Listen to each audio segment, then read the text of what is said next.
Good evening, everybody, and welcome to the Welwyn Hatfield Borough Council's Development Management Committee. I now need to make a number of statutory announcements.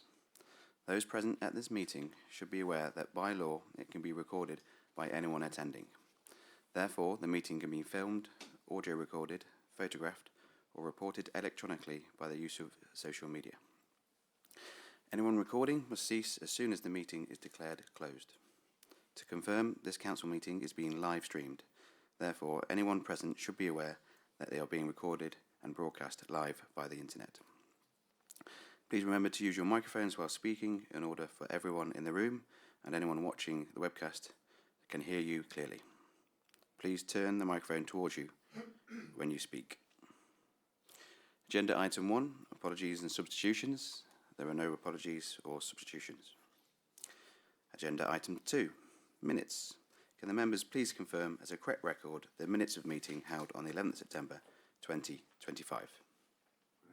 Agreed. Agenda item 3, any urgent business? There's no urgent business. Agenda item 4, declaration of interest by members. Can members who are members of Hertfordshire County Council raise their hand? No, none tonight. Are there any other declarations of interest by members? No? Okay. In contrast to the initially published schedule, we're going to move former shredded wheat factory forward as it's the larger application, so we'll see that first. So, agenda item 5, former shredded wheat factory. Please can Carl Griffiths present his report. Thank you, Chair. Can I get the presentation, please? Thank you very much. Thank you, Chair. Just skip through that. So, as you mentioned, this is item number 6, which is the former shredded wheat factory, Broadwater in Royal Garden City. We're here tonight to hear this item, and it's quite a long description of development here, which I'll go into in a bit more detail as part of the presentation using images as necessary. So I won't read that out verbatim at this stage. Turning to the site itself, I'm sure members will be very familiar with the site. So again, I won't dwell too much on this part of the presentation. Just suffice to say that is the shredded wheat site, which is just to the east of Welwyn Garden City railway station. To the east of the site is Broadwater Road, and as members will know, it is the former site of the shredded wheat factory, which is a Grade 2 listed building. Currently formed by the retained silo building and a production hall to the rear, which you'll see on the next slide here. This is a site that members will be familiar with, which is the building of the shredded wheat operation. As members will see, there is currently an existing silo building, which is quite tall in nature, with an associated chimney. And then to the rear of that, as members will see, just to the left of the left-hand picture is the production hall.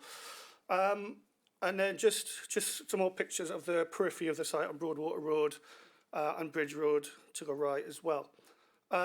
Members will know this is a housing allocation site, HS45 of the local plan. So it is an allocated site, or part of an allocated site, which I'll come to in a moment. Now, turning to the extant consent and the background to the site itself, members will probably be aware that there is an extant consent for the site, which encompasses both this part of the site, which is the north site, and the south part of the site.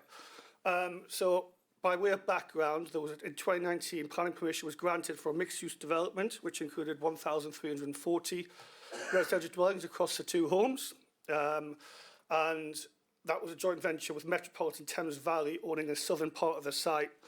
929 homes are currently consented on the southern part of the site as part of the comprehensive master plan. As members will probably be aware, part of that consent has been implemented, and the first 208 homes of that extant consent have been delivered to the south, on the south part of the site as part of that 2019 permission, and that will build in 2023. But members must be aware that this application tonight is a drop-in application relating to the north site only, so it has to be treated on its own merits. As a drop-in application, it will sit outside of the extant consent and has to be assessed on its own merits. However, it it is part of the wider allocation, and to that end, Metropolitan Thames Valley Housing have submitted a Section 73 application. The intention of that application, which has been received by the council at this stage, the intention of the application would be to sever their portion of the master plan from the extant consent, and that would essentially mean that the south side could bring forward their part of the extant consent alongside this north side drop-in application. So that's the important thing for members tonight. This is a drop-in application. However, at this stage, subject to the latter's approval of a Section 73, indeed a variation, the remaining portion of the master plan can be delivered alongside it. So comprehensive development could be delivered down the line. Just moving on to the development proposals themselves. As I mentioned, I'll go through the sort of the multitude of different parts of the development here. So in all, the site would deliver 578 residential units across different typologies and different tenures and different uses. That comprises of 133 homes, 304 build-to-rent apartments, and 141 unit retirement living community. If you look at the screen itself, to the top left-hand corner, northwest corner of the site is a retirement living community, and that is bear with me. So the retirement living community to the northwest of the site actually is 4 to 6 stories in height, which you'll show in a bit more detail with the image following. And then, as members will see, the yellow typology, which is to the north and the east of the site, that will be the townhouses that come forward of 2 and 3 stories in height. And I'll say there are 133 of them. And then to the southwest of the site, immediately adjacent to the railway station and adjacent to the railway bridge allowing access to the site, is a residential block which initially would comprise of built-to-rent apartments with communal amenity facilities at ground floor level. And that building would vary in height from 5 to 9 stories.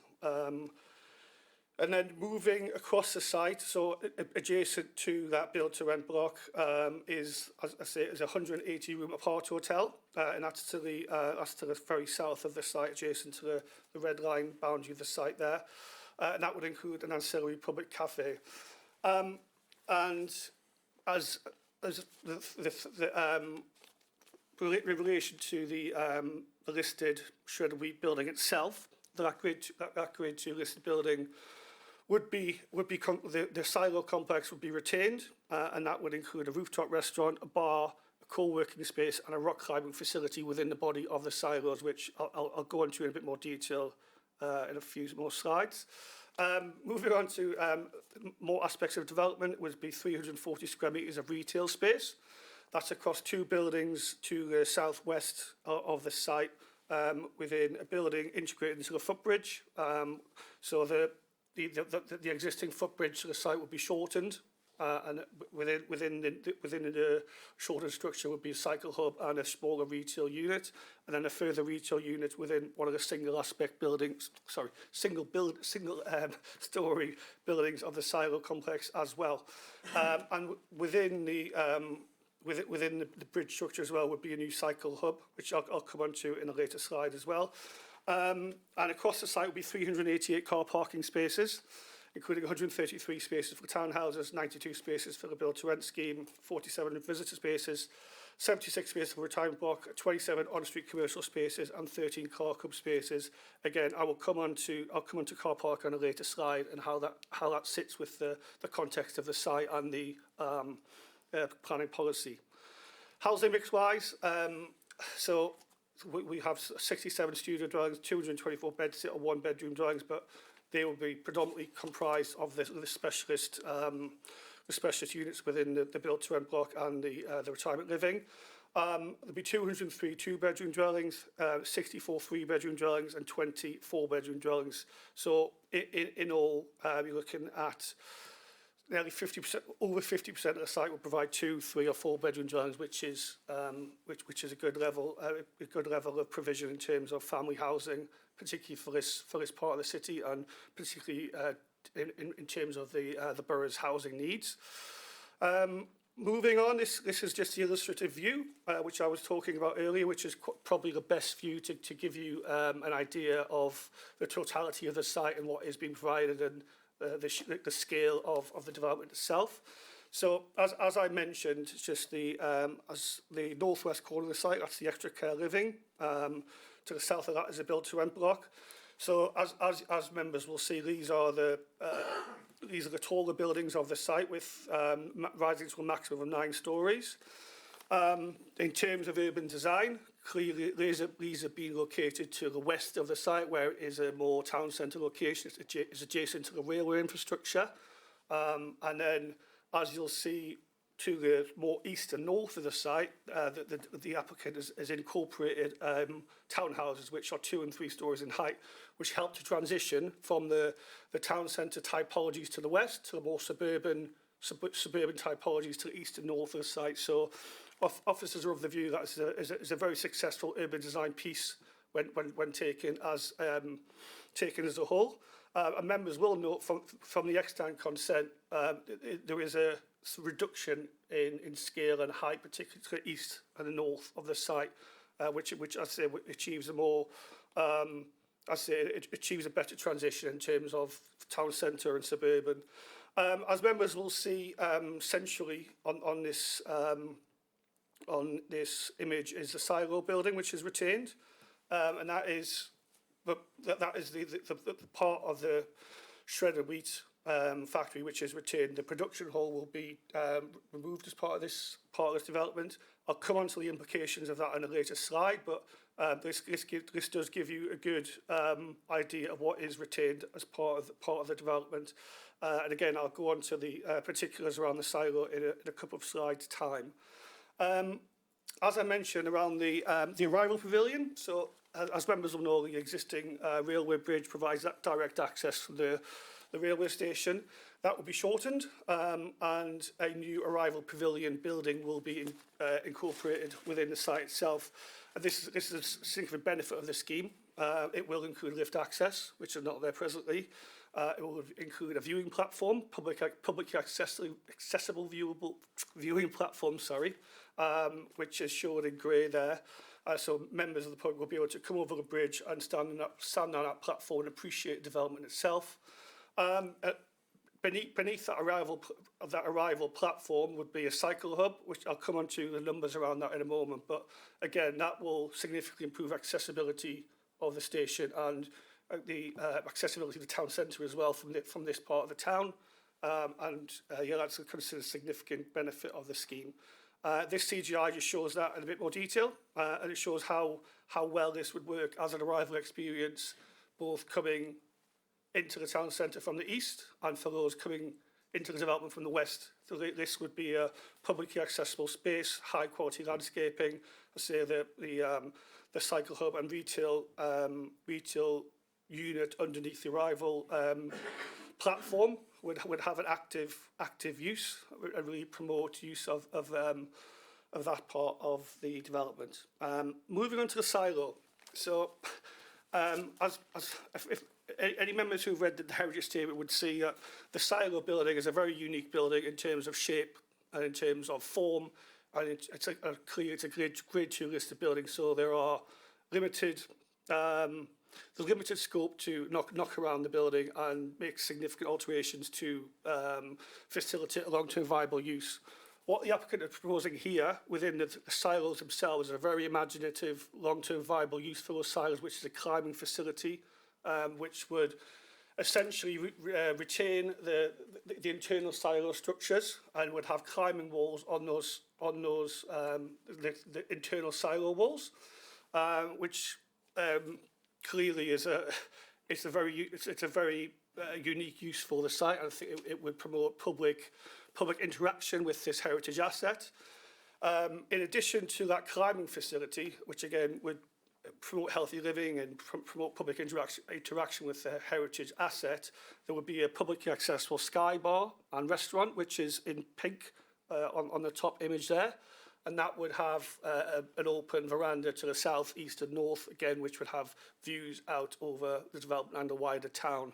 So again, celebrating that heritage asset, encouraging public interaction with heritage asset.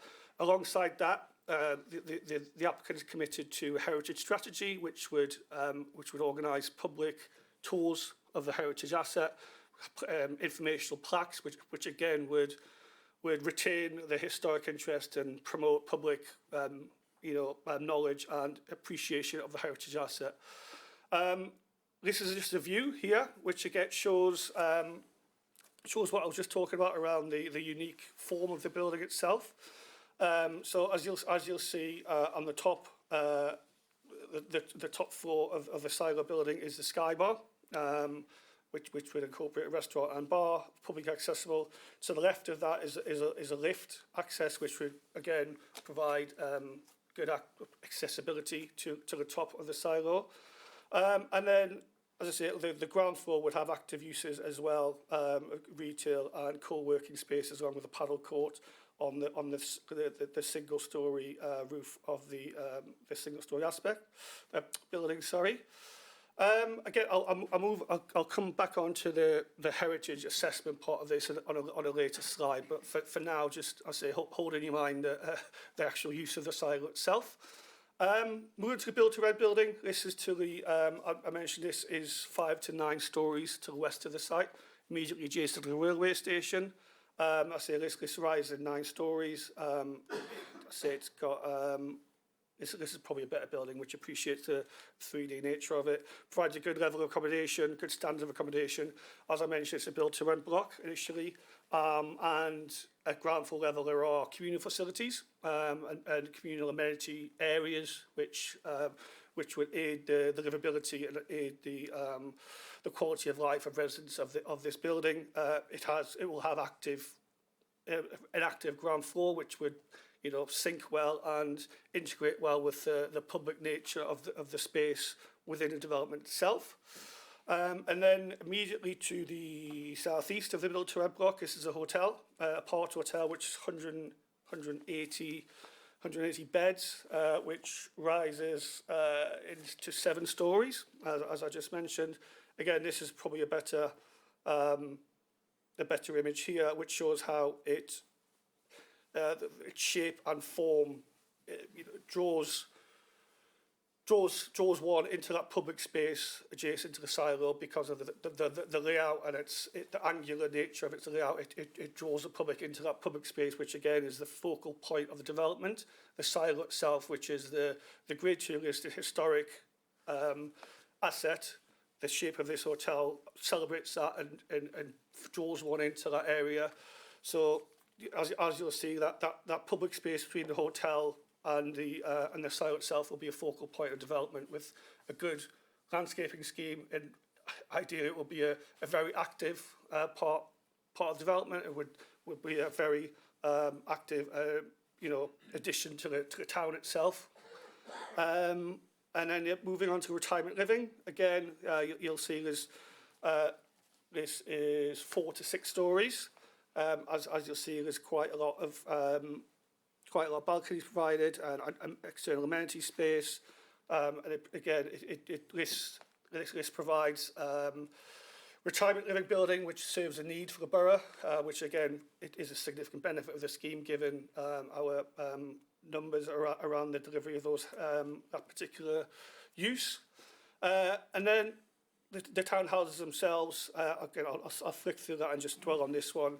The townhouses, as I mentioned earlier, these are of 2 and 3 story nature, and as I say, they're laid out in a linear manner. But the layout of the streets promotes permeability through the site from east to west. So again, these do not serve as an impediment for anyone moving from east to west through the site. They actually promote that, and it would significantly benefit permeability from the east of the town into the town centre through the railway station. And the townhouses, they're of a high architectural quality. The landscaping is good, and as I mentioned earlier, the scale and the form of these buildings serves to integrate the town centre typology to the west with a more suburban typology to the east and north of the site. So that's another benefit of the townhouses. Moving on to sustainability matters. So the scheme will utilise passive design measures, which were well-insulated airtight building fabric, space and water heating and space cooling provided by an air source heat pump system for each plot. So that would be an air source heat pump for each of the townhouses and an integrated air source heat pump for each of the other plots, including mechanical ventilation and natural ventilation as appropriate. Renewable energy will be generated to achieve 10% reduction in energy use through installation of a site-wide roof-mounted photovoltaic array. And if you look on the image to the left, the solar panels will be accommodated on predominantly the green areas of the retirement block, the green areas of the BTR block, and on the sort of south-facing and some of the buildings of the, some of the roof slopes of the hotel block, as well as individually within the townhouses as well. So there is a site-wide solar scheme which would come forward and secured accordingly through condition 50. And in terms of sustainability as well, electrical vehicle charging points we provided in the basement of all of the retirement living block, the BTR block and the hotel, and then EV charging points we provided 20% passive and 20% active for the townhouses. That's in line with policy on that front as well. So again, that would help the sustainability of the site. As I mentioned, I'll come back to parking. So members will remember I mentioned the parking numbers earlier. So the parking provision is below maximum standards as set on the SPG, but parking standards SPG states that planning application will be determined on a case-by-case basis to achieve a sensible level of provision, taking account of existing SPG standards, NPPF guidance, the relevant circumstances of the proposal, its site context and its wider surroundings. And as members will appreciate, this is a very highly sustainable location. It's probably the most sustainable location in the borough, adjacent to the bus station and the railway station. And as is made clear in the report, the highly sustainable location and a wide range of local amenities justifies a restrained approach, which is close to 25% of the maximum standards of the SPG. Further to that, for the TA assessment concludes that the provision of the 13 car club spaces, that rules the need for additional 78 to 260 spaces given how they would be used and given the trip generation and the assessment set on a TA. Those car club spaces fit in with modern ways of using cars, and particularly with particularly with the BTR block and the likely residents of that block, a car club scheme, a comprehensive car club scheme fits in with how cars are usually used in such a highly sustainable location. And the cycle hub I mentioned, which is underneath the arrival pavilion, that will provide 92 spaces along with lockers and lift access. And cycle spaces would also provide in accordance with WHBZ standards across the rest of the site as well. As I mentioned about the EV charging facilities, they'll have 20% active, 20% passive, as well as in all the basements. And it's very important to note as well, there's no objection from HCC Transport on any of these matters.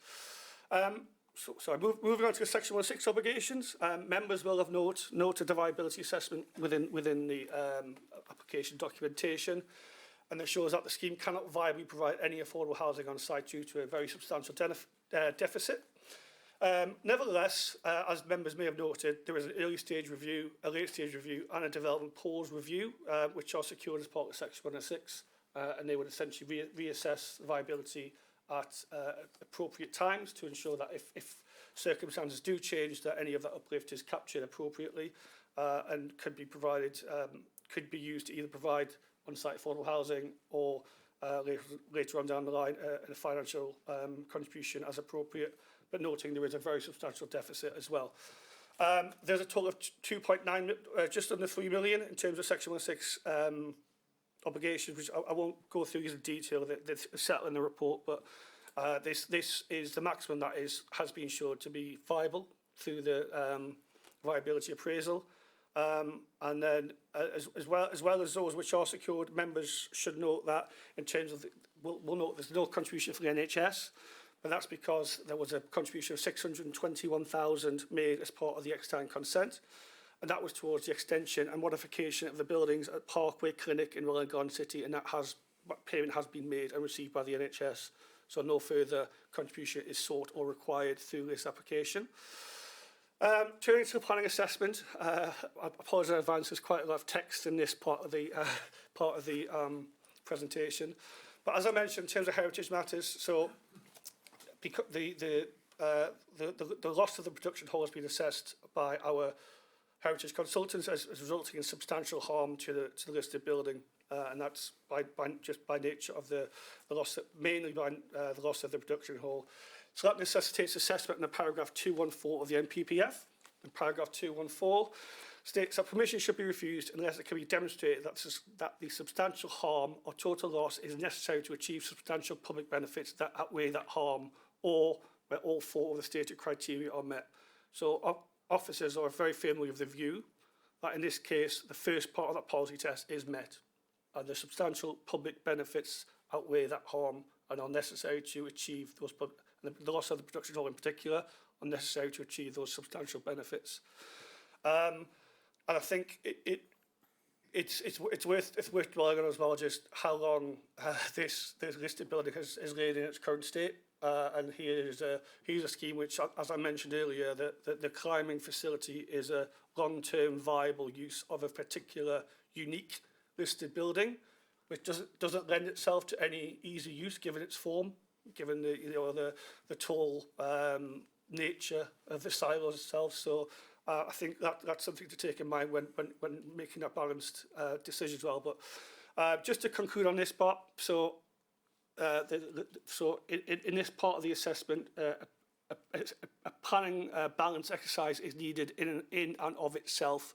So paragraph 214 requires a planning balance exercise to be done now, and that is just the heritage harm against the benefits. So in this case, officers consider that this policy test is met. However, that heritage harm also feeds into the wider planning balance at the end of the presentation as well. So policy 214 is met. However, we still attribute harm accordingly, and that is considered alongside the cumulative harm at the end of the assessment. So move to the conclusion. As members will be aware, we're in a tilted balance situation, given the council's situation in terms of housing delivery and 5-year housing land supply. And just to remind members again, that means planning permission should be granted unless any adverse impacts of doing so would significantly and demonstrably outweigh the benefits. As I mentioned, and as I hope has been shown through this presentation, the scheme would deliver very substantial public benefits. I've included a few of the public benefits here, but this is not an exhaustive list. These are just the main ones here, which is the redevelopment of a highly sustainable brownfield location, which is long derelict, the delivery of 578 homes, making a significant contribution to the council's housing targets, delivering a viable long-term use for the Grade 2 listed building, which would preserve an important part of the town's heritage and deliver significant public interaction with the listed asset. As I mentioned earlier, provision of a new lift access to the railway bridge, significantly benefiting the accessibility of the station and town centre, and provision of a 180-room APARTHOTEL, which would support and enhance the vitality and economy of the town centre. And again, those benefits are not exhaustive. There's a lot more benefits set out in the report itself and set out in the application documentation as well. And weighed against that very substantial public benefit is a cumulative weight of the substantial harm to the listed building, along with other minor instances of harm in respect to design and the loss of some trees. And it is officers' clear view that the very substantial public benefits outweigh the harm. And on that basis, your officers are recommending approval of the application, subject to the conditions listed and subject to the conclusion of a Section 106 agreement. Thank you. I'll finish on a picture. Thank you, Carl. We have 3 speakers on this application tonight. They'll have 3 minutes to speak with a warning at 2.5 minutes. The first speaker is Stephen Crutchley, the applicant.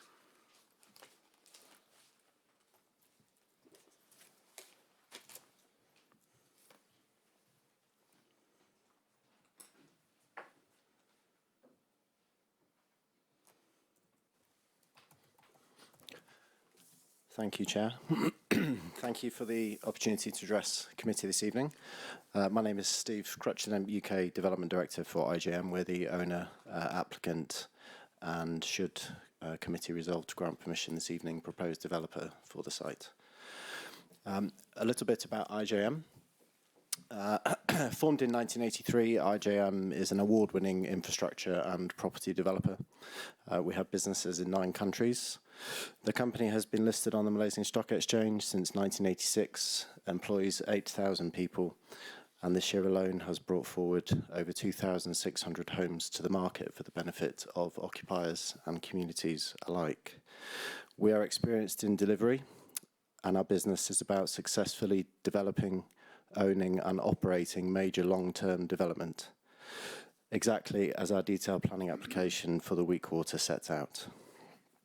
So moving to our proposals. When we acquired this site out of administration, we knew that it wouldn't be straightforward, but difficult doesn't faze us, and we have a successful track record of delivering large, complex schemes in difficult environments. When IJM invests, it delivers. With regard to the community engagement, we've been delighted with the reception across Welwyn Garden City. Your officers, fellow councillors, the general public, and in particular Together for Welwyn Garden City, the Welwyn Garden City Bid, and Welwyn Garden City Society. Collectively, we spent many hours discussing and refining the proposals to be those that you see today. If the committee were to resolve to grant permission this evening, we will continue working with officers to promptly agree and execute the 106 agreement.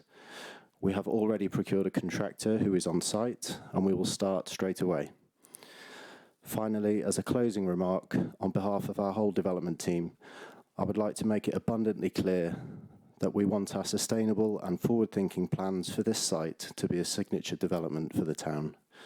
We are fully and entirely committed to creating a scheme that we will all be proud of when complete. Thank you. Thank you. Our second speaker is Clive Wilson of the Welwyn Garden City Society. I believe Clive requires some photos or images to be on screen. Okay, away you go, Clive. When it goes green. Yeah. When it goes green. Here we go. Thank you. We support this planning application, which is an improvement on the previous bloated and over-commercialised proposals. We all know that this site has been vacant for far too long. When Shredded Wheat departed, our Prime Minister was Gordon Brown. That was a different age. There are a lot of good features in this development, including the reduced massing to the east side. Of course, we'd like proposals to be more like Gascoigne places for people, development at Ascot Green, but commercial pressures sadly dictate otherwise. We are disappointed that the listed production building had to go, but it was not protected and there was a need to unblock the previous impasse. We have previously submitted comments which identified opportunities for refinements.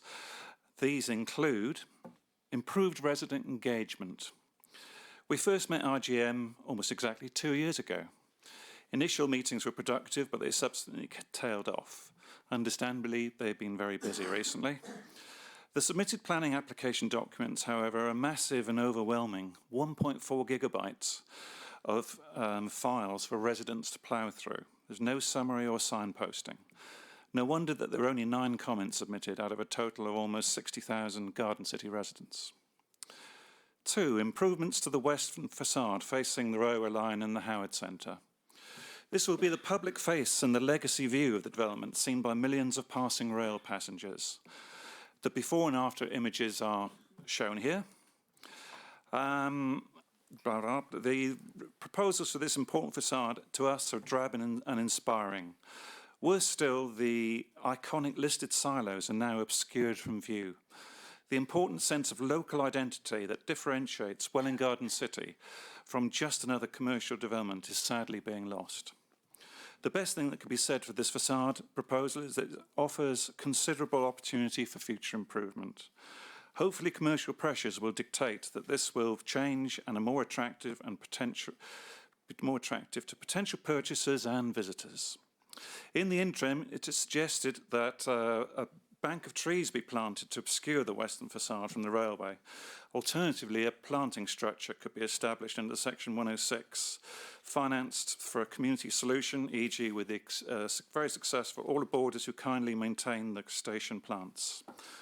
Some but not all the other issues were previously raised are covered in the report, including, I was surprised to hear, no Section 106 for NHS, challenging financial viability, which could impact the delivery, lack of affordable housing, restricted car parking. We also noted that there appears to be no reference to public art or sculpture, the existing energy centre, or public access to a high-level viewing gallery, etc. However, the community looks forward to working with the developer to realise the huge potential for further selective refinements to the proposals. While speaking, we note that the... Please, can you complete your sentence? Yep, sure. We hope that the application will act as a catalyst to encourage MTVH, the South Site developer, in the neighbouring sites to return better proposals. Okay. Thank you. Thank you, Clive. Our third and final speaker on this application is Councillor Russ Platt. He's speaking as the ward member.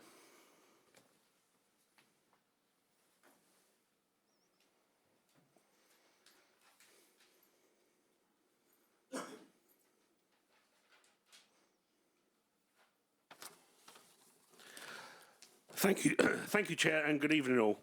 The week call was the initial reason I stood for election back in 2020. Since then, we've seen applications that have made us scream, made us shout, made us even march, and they were the better ones, to be honest. Today, we're faced with a different application, an application that isn't perfect, but it is better. So I'm going to tell you what I think about it is right. From the start, from my experience, this developer listened. They listened to me, they listened to officers, they listened to the portfolio holder, and they listened to feedback. And they changed things as a result, and that deserves recognition. Secondly, there are houses, hallelujah. Real homes for real families here. Some may not particularly like the designs, I do, but this is a huge shift from the 811 flats that was previously approved and the 1,220 flats that was proposed in a subsequent application. Make no mistake, houses on this site is a win for our town. The silos, they're staying, not as relics, but as part of something living with leisure, commercial, community use. That's great for our heritage, great for Pear Tree, and great for the town if it's delivered. I like the layout. I disagree with the previous speaker. I think the views from the railway is less important than the views for our residents on Broadwater Road, and I think it was vital that the Broadwater Road resisted a line of tower blocks along it. I do have concerns. Parking. The statutory bodies say it's adequate, but we live here. We know it's not. However, I am also aware this is an argument I'm not going to win. So what I am going to ask is that Pear Tree is included in the very first parking review after this is built. Now, I'm aware that this might not be in this panel's power, but I do ask officers as part of the tonight to tell us how we can make this happen. Then there's the Bridge Road access to the north. Consultees have signed this off, but we know what's coming, congestion, frustration. So I'll be pushing, hounding if I must, HCC, or whatever council exists when this is built, for a better junction when problems happen, because they will. I would have loved to see more S106 contributions, but the dreaded viability report means these have been reduced. The same for social housing, although we must recognise the complex history of this site, and the social housing does exist on the MTV site to the south, so that's different. So where do I land? 30 seconds. Thank you. We need homes. We need progress. We need the decaying shredded wheat site to be more than just an occasional dystopian TV film set. So, and some might think this is unusual for me, I'm not seeking rejection tonight, far from it. This application, even with its flaws, offers more good than bad, and I believe it will reignite the site and bring the life to the area. I do ask members to consider the points I've raised and to carry them into your weighing up and decision making this evening. Please and I thank you in advance for doing so. Okay. Thank you, Councillor. We have no more speakers on this application. We'll move to debate. Before we do that, I just wanted to pick up on something that Carl raised. We're looking at the heritage aspect and whether that is okay first, and then we need to move on to the application.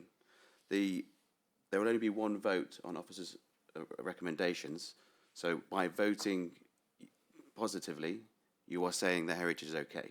If you don't think the heritage is okay, you need to vote against that first vote. Okay? So it's heritage, and then a vote on the application. I'd like to pick up on Russ's point about parking.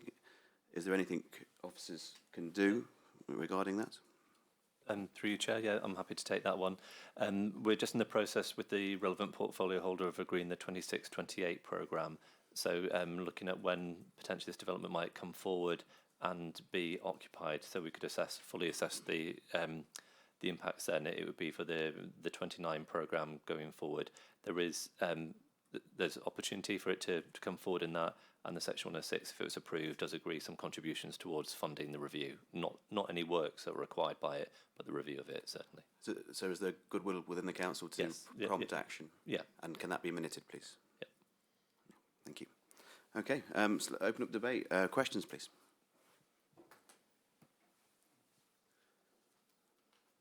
Well, am I going to have to ask officers questions for the public's benefit? Daryl. Okay, one of us has to go first, I suppose. Thank you, Chair. I was looking forward to this evening, and I'm a little bit disappointed. And I'll tell you for a bit of history about me, for anyone who doesn't know too much about me. My great-grandfather came to this town in 1923, and so there's been 5 generations of my family live in this town. And the shredded wheat factory was actually the very first place that he worked in. And he was a professional footballer in Scotland. And believe it or not, back in them days, being a professional footballer couldn't make ends meet. So he come down here looking for work. And that's where he ended up, working for all of his life. So that's a little bit about me and him coming down from Scotland seeking change. And I was looking forward to the changes that was going to be proposed tonight. But there's a couple of bits that I feel that are not quite right. And I'm just going to run through them and you can come back on them. There's a massive part of the production hall that's going to be demolished, as our learned friend elaborated on a little while ago. I would have thought that would have been kept. That's one. 2, any existing rail lines that used to be part of the shredded wheat factory, I know that they are still there. Will they still be retained?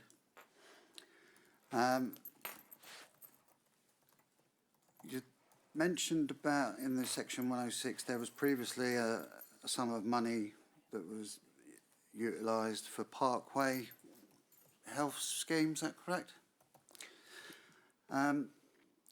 Now, this proposal this evening,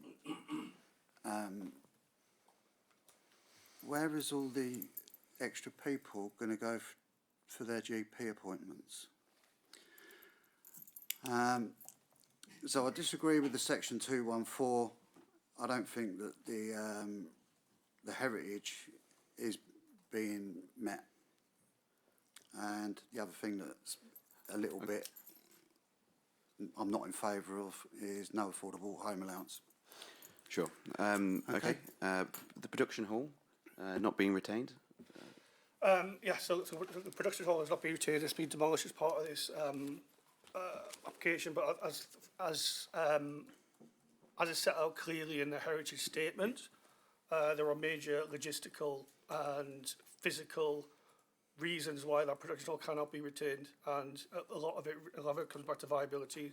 As members will note from the viability statement, this scheme as it is substantially underwater. There's a substantial deficit. So any retention of the public hall would just render the scheme unviable because of the physical state of it right now and the significant intervention that would be needed to actually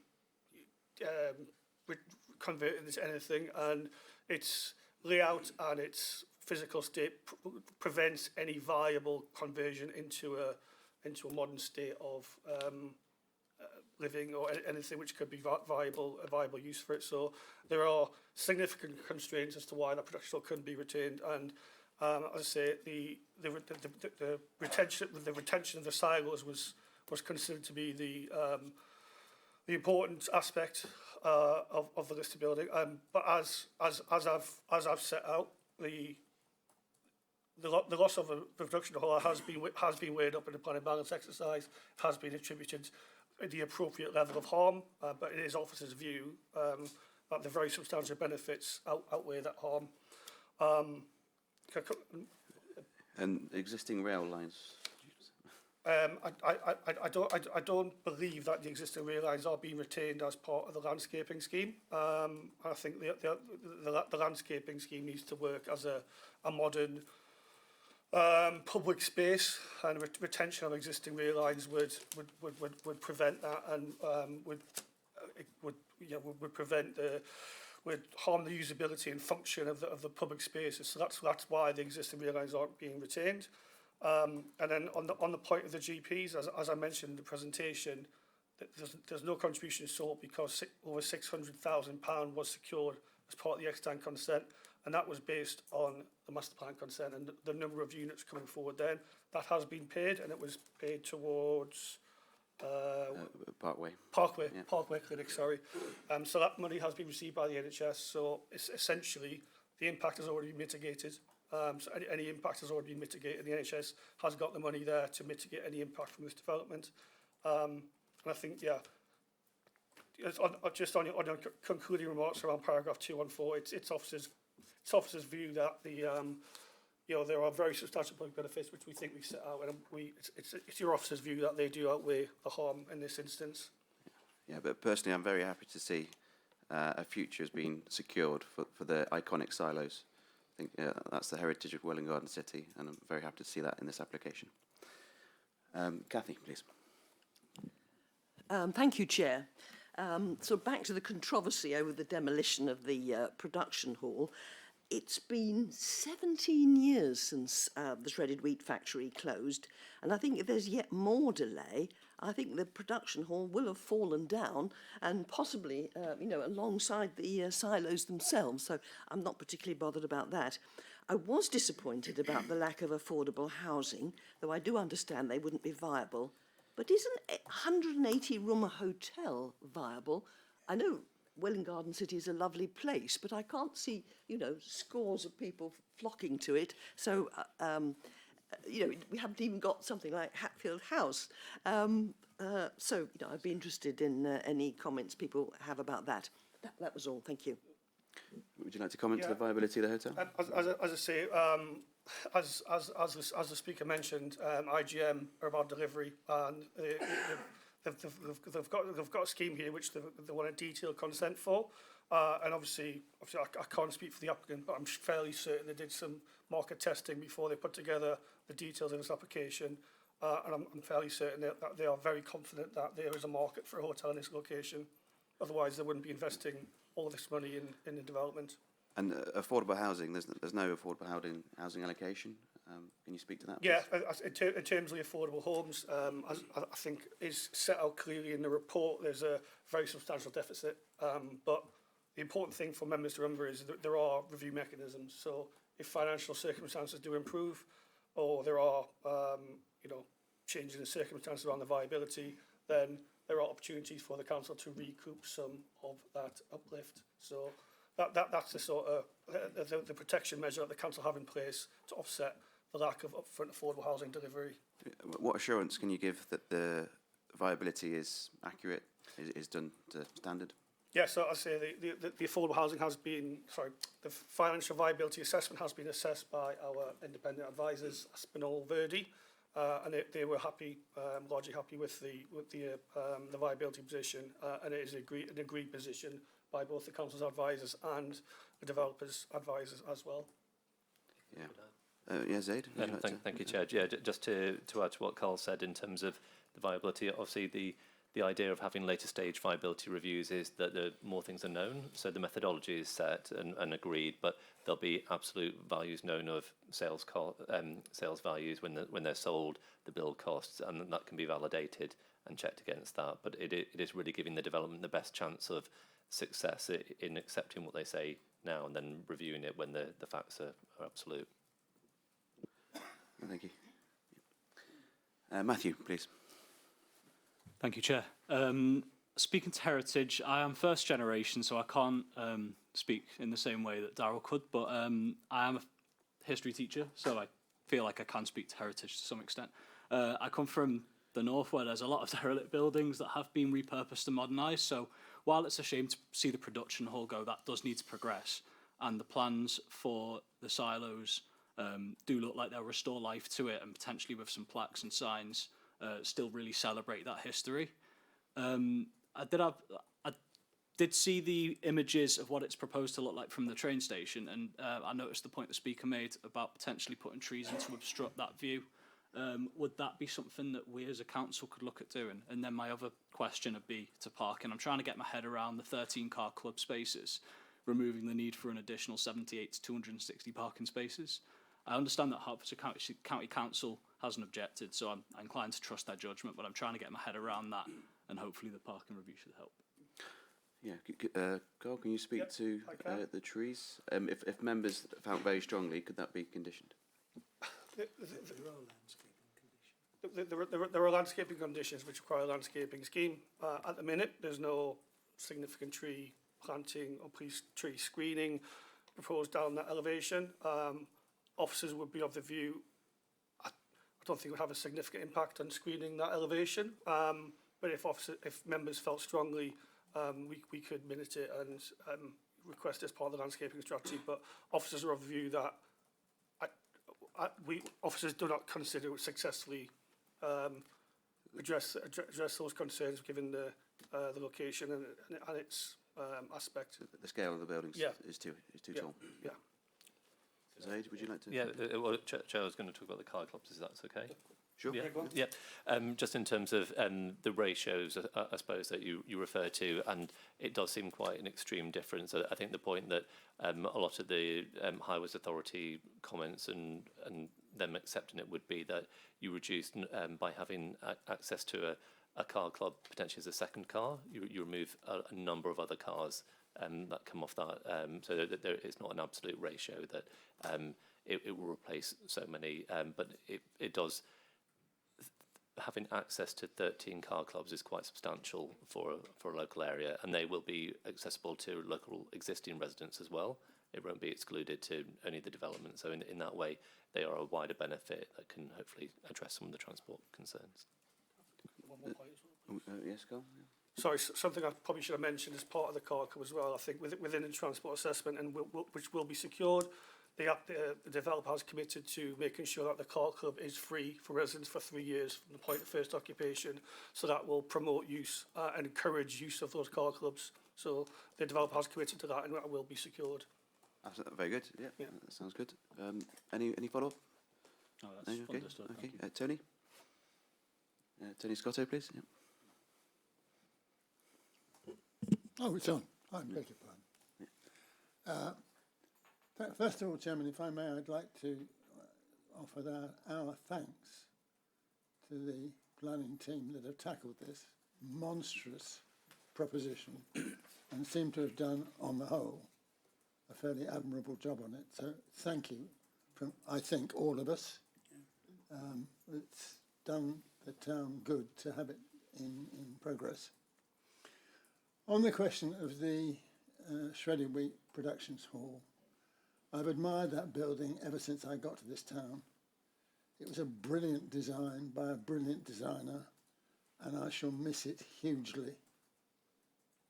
I looked at it almost every chance I looked at it.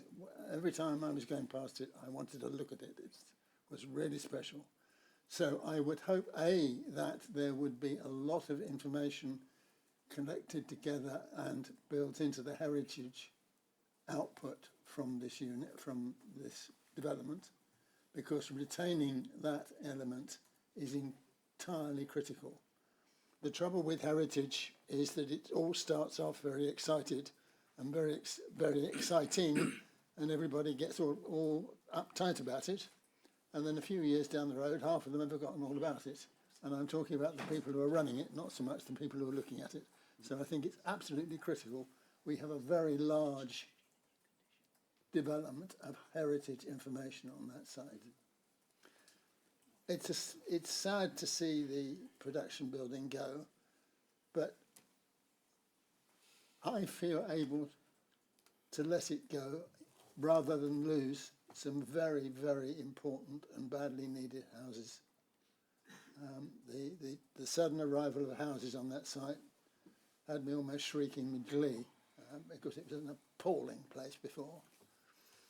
Other than that, my main concern as somebody who's been chasing the heritage of this town ever since I got here in 1973,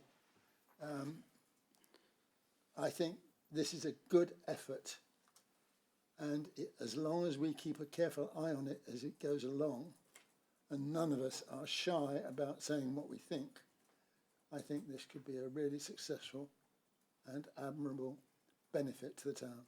Thank you. Yeah, thank you, Tony. Just one point, that the production hall is mirrored in the layout of the houses. I know that's scant. Doesn't quite look the same, do it, but and then is there just a point on heritage? The heritage balance is only on heritage. Can we consider the provision of housing as a balance? Just want to make that clear. We can. Yes, we can. Okay. Yes, it's part of the benefit package which would come with that. But if I can just come back on a couple of those points as well, just around the heritage strategy. So there are conditions which would require recording the production hall before demolition, and then the heritage strategy itself would require approval from the council, which would set out details of the plaques and the features of the heritage strategy, and how the public would be able to interact with the heritage. So we do retain a sort of control to some degree of how that heritage strategy comes forward in future. Just a passing thought, Chairman, if I may. Sure. I suspect it might be rather interesting to actually have a short film made of the demolition of that site. Absolutely.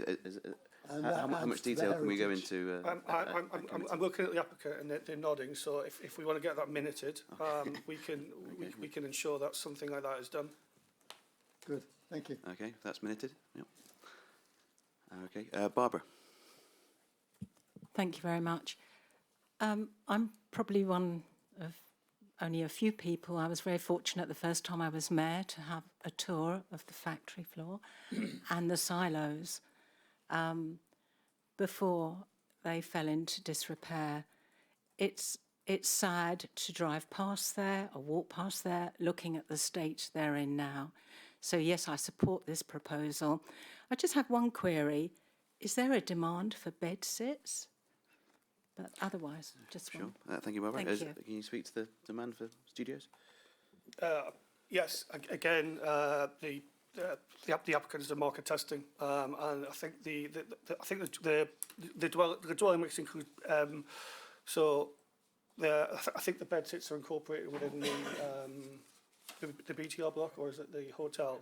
They're counted mainly within the BTR block. So yeah, as I say, the applicant's done market testing, so there is a market for that, and I say given the location of that block adjacent to Welwyn Garden City Railway Station, and the nature of a built-to-rent block, and the sort of the fact that they are primarily built to rent, and the likely demographic of who they appeal to. The bed set is a valuable product. Sorry? So it's not. Studios. Studios, sorry. Studios, sorry. Apologies. Studios. So yeah, the studios, sorry, I should have picked that up. The studios, apologies. I'd say they provide a valuable provision, particularly in this location, who they're aimed at and who's likely to occupy them, and the demographic, who's likely to occupy them, yes. Apologies. Thank you. Roger? Thank you. Yeah, I've lived in Welwyn Garden, or Welwyn itself, for 50 years, and obviously seen the site depreciate over the years. Very pleased with this. My biggest concern, I suppose, initially was that it was the loss of dwellings, therefore it'll put more stress on greenbelt sites. And as I represent, I'm part of Welwyn Garden, but mainly a rural area, that is a concern. But you know, I appreciate that housing in central Welwyn Garden is a rarity, and to have so many of them. I would say a little bit Coronation Street. That's probably look better in the real terms. So I wonder if the bricks all have to be the same, whether the whole of the houses have to look so similar. But on the positive side, you know, the report says all the benefits of this scheme. And one thing I was thinking about was that we ought to be able to get quite a few apprenticeships. Normally with apprenticeships, builders are on site for a year. It doesn't give people that long to certainly do a full career. It's up to, obviously, the developers and their contractors, but, you know, I would hope that this is an opportunity for, hopefully, local people too, and apprenticeships for all trades. That's very exciting.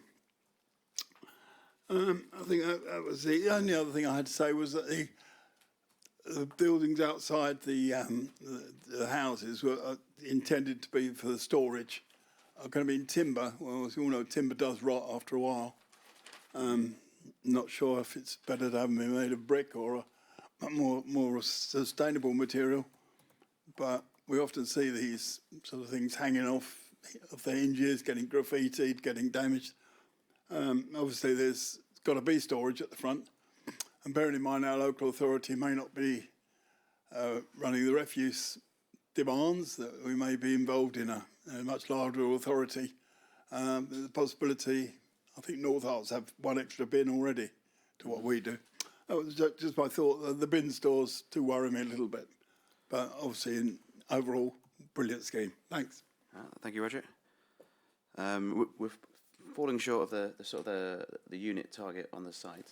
Can you speak to that? Yep. So, yeah, as I mentioned at the very beginning, this drop in application represents a reduction in dwellings to the extant consent.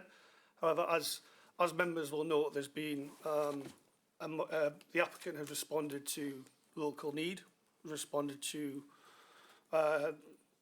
you know, what local residents have been saying that they want in terms of houses on this site.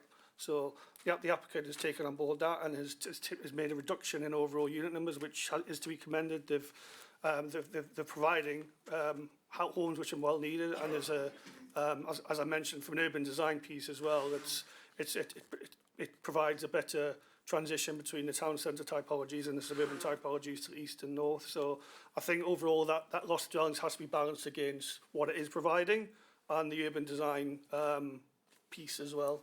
So is it a negative on the planning balance, but it's over? Sorry, Chair, if it's okay, if I could, just in terms of the local plan impact, you'll be aware that we're going through, or we've recently gone through our 2 call for sites for the new local plan, which we'll be sharing with members and the public in the new year. I would say as part of that, there's a big push for brownfield redevelopment. So whilst we acknowledge that there's less likely to come forward than previously envisaged on this part of the site, there's an improvement in terms of the deliverability of it. So that does help in terms of that. And we are actively seeking other sites in the urban areas to try and balance some of that. Greenbelt is a whole other separate issue, which we'll come to in due course. But yeah, just to let you know that there are other sites in the wider area as well. Thank you. And the bricks, I mean, it's quite a detail. Sorry, James, you're going to come on this one. Thank you, Chair. There is a materials condition, so there will be the need for more information to be submitted. At the moment, the townhouses are proposed to be have a grey base, grey brick base, with red brick at upper levels and red roof tiles. But there will be there's quite a lot of design differences. Some of the townhouses have flat roofs, some are 3-storey, some are 2-storey, some have insets and articulation. So there will be quite a lot of interest, and all of those elements are subject to the submission of materials for approval by the council. So we hope to get a very good quality scheme in terms of what's going to be implemented. And wooden outbuildings? I've seen wooden outbuildings in Hanside. I don't know if you can speak to that. The officers have suggested brick for those outbuildings, but the current application has timber, as you say, and I tend to share your experience that tends not to last as well as brick. Okay, and there was one last thing. There was bin stores. We might change. I'm not sure what we can do with that. So the bin stores there is a condition, but we've got there is a solution to the bin stores and the bin collections that just requires some amendments through condition, just to ensure that those are adequately sized for collection, and to ensure that the bin collection vehicles can pull up alongside. So, as proposed, there's no. It's adequate. As proposed, it's adequate, and there are a couple of instances where some houses will have to drag slightly over the recommended maximum, but for such a hard-working urban site, that's to be expected, and it's not realistic that you can achieve strict adherence in such a hard-working site. But as it is proposed, it is acceptable, and I say those conditions will be those details will be secured by condition. And final point by Roger, apprenticeships. Is there anything we can affect here, or is it outside of our remit? It is outside the remit, but just for wider learning, that we will, through our economic development teams and our engagement, we promote a lot of the apprenticeships that are available through the. I'll work with both the county and local employers, and we'll certainly reach out to them in due course and their contractors. Thank you, Zaid. Frank. Thank you, Chair. Overall, the development offers a good variety of accommodation, and I'm pleased to see these plans at long last before us. Again, I'm going to possibly echo what other members have already mentioned, but I do feel concerned about the parking aspect and also the impact on other parts of the town once the development has actually been built. And I ask officers to look at this in detail because it is important, and I believe that Councillor Platt alluded to the fact that he would like an assessment of what will happen to parking once development is built, but I think we should look at it before. So I don't know whether you could see there's other ways of increasing the parking, because cars aren't going to go away.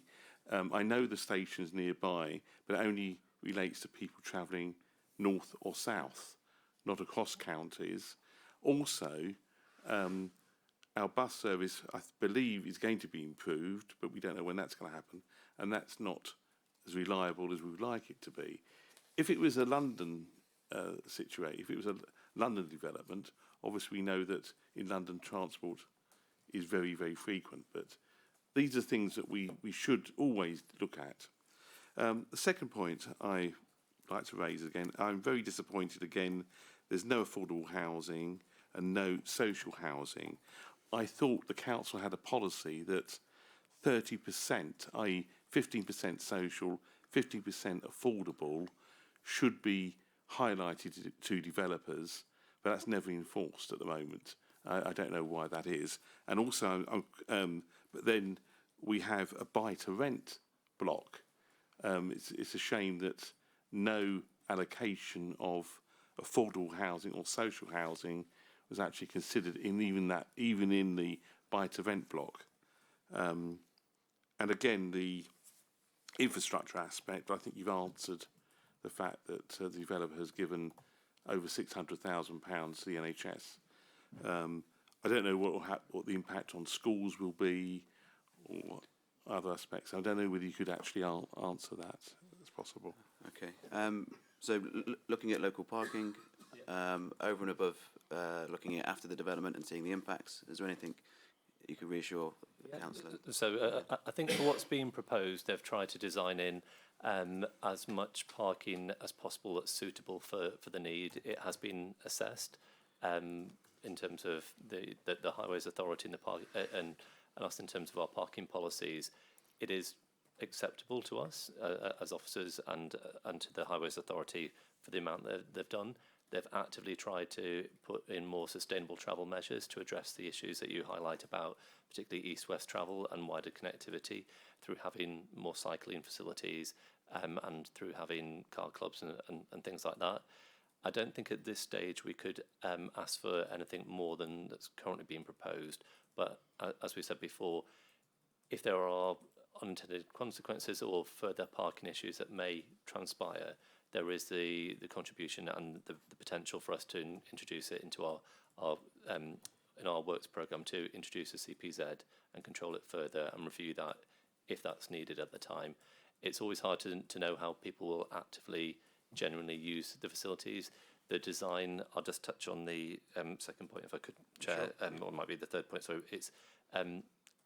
it's build to rent and not buy to rent in this term. So that will be more likely to be people who are staying for shorter periods of time and maybe not having the longer term connections and with the units, and similarly with the older person's accommodation, for that's not the correct term, sorry, the retirement village.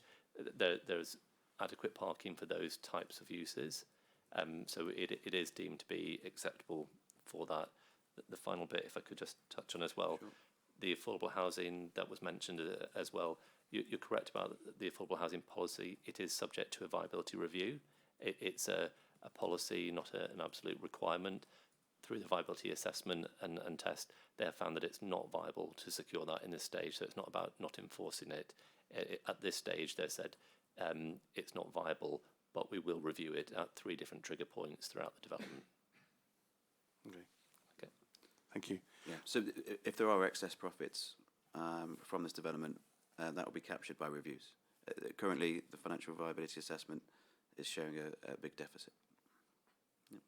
Okay. Any follow-ups? No, education you mentioned. Would you like to talk to that? Yes. Yeah. So I think I haven't got figures down, but if I remember it rightly, there's a combined education contribution of 2.2 million for HDC. Which is considered to be adequate in this case and has been agreed by HDC Infrastructure Unit. Great, thank you. Thank you, Frank. Pankit.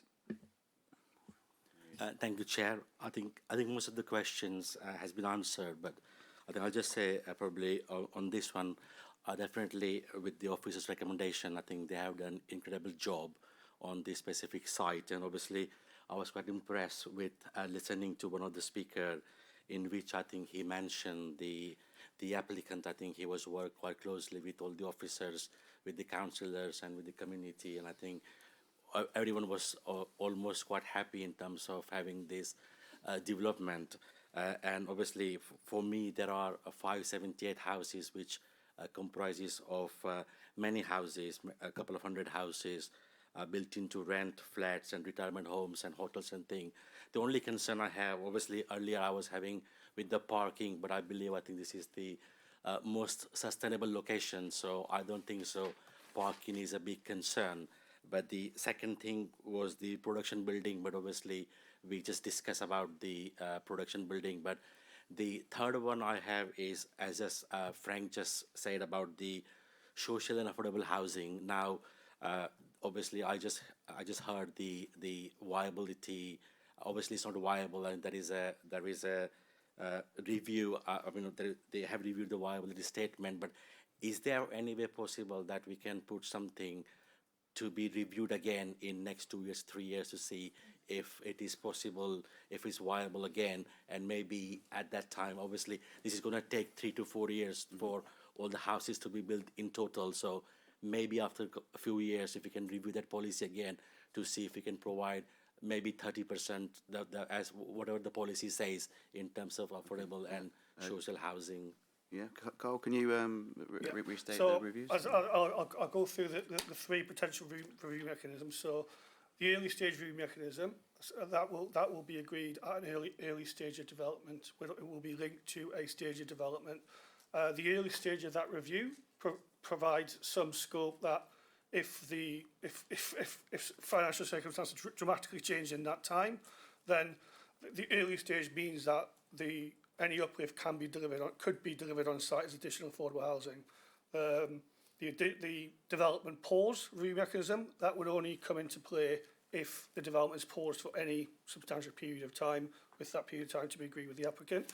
And then the late stage, again, that will be linked. It won't be linked to years. It'll be linked to stages of development. So again, that will be agreed accordingly with the applicant. It will be an appropriate time whereby it seeks to capture the uplift on real world conditions as they have developed since the viability assessment was submitted. And again, because of the late stage of that review mechanism, it means that any uplift can't be provided on site as additional affordable housing, because by that stage it'll be the development will be too far implemented to do so. And in that case, again, if there's any substantial change and uplift over and above the deficit, that will be captured as a financial contribution, which can be used towards additional affordable housing elsewhere within the borough. So is that going to be condition, or who's going to monitor this over the years? Is that the council? That will be in the Section 106, and we monitor as part of the Section 106 in the usual way. Okay, thank you. Thank you, Chair. Thank you. Mark? Thank you, Chair. Without rehashing my fellow committee member stuff, I think the officers have answered most of the questions. I just have one very small question about the sustainable sort of energy programme. You've got photovoltaic cells, air source heat pumps. I'm not an expert on this, but I was of a mind as the technology is improving that the developer hasn't considered battery storage for the days when we don't have the sunshine, so that we're not drawing down on the national grid all the time. I know in many areas that is a consideration, that the new technology now allows the battery storage area so that the battery takes the cheaper electricity and then can use it in preference to relying always on the sunshine and also drawing down on the national grid. Carl? I say that battery storage is not part of the active part of the proposals, but say the renewable energy strategy has been assessed as being appropriate and would meet policy requirements on this regard. I would have assumed, especially in the townhouses, that if you've got your own solar panel, you would have your own batteries. Are we sure that's what's being proposed? Once again, as far as I'm aware, there are no proposals for batteries per se, but each of the townhouses at the beginning of the process had 2 solar panels on each roof, and now they have 4. That's the latest design, and it would certainly seem logical to make some provision for own storage, as you've said. It isn't part of the current application, but there is a condition that requires development to be carried out in accordance with what's proposed. And although, as I say, I haven't seen any drawings showing provision of batteries, it would make sense to do so, given that they've doubled the number of solar panels for the townhouses. That would seem to be logical and a way of making the best use of that provision. I'm not sure whether there's anything that could be said by the applicants as they're in the room. Yes, please comment.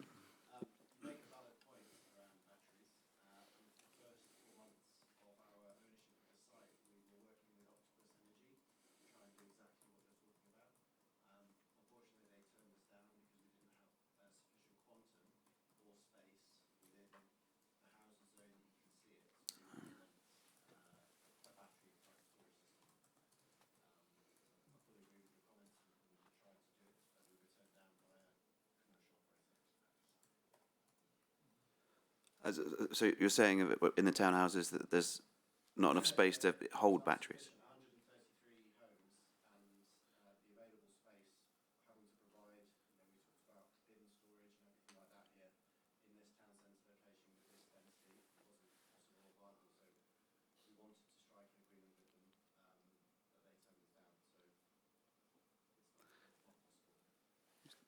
Zaid, please. Yeah, so thank you, through you, Chair. I was just going to add as well that I think what James and others have said, it is a difference between what we can require, what the applicants try to achieve, but also more realistically, what about the future owners and occupiers will do with it, if there's smaller battery facilities that can be put in, it'll be in their interest to do that if they've got the half the hardware already.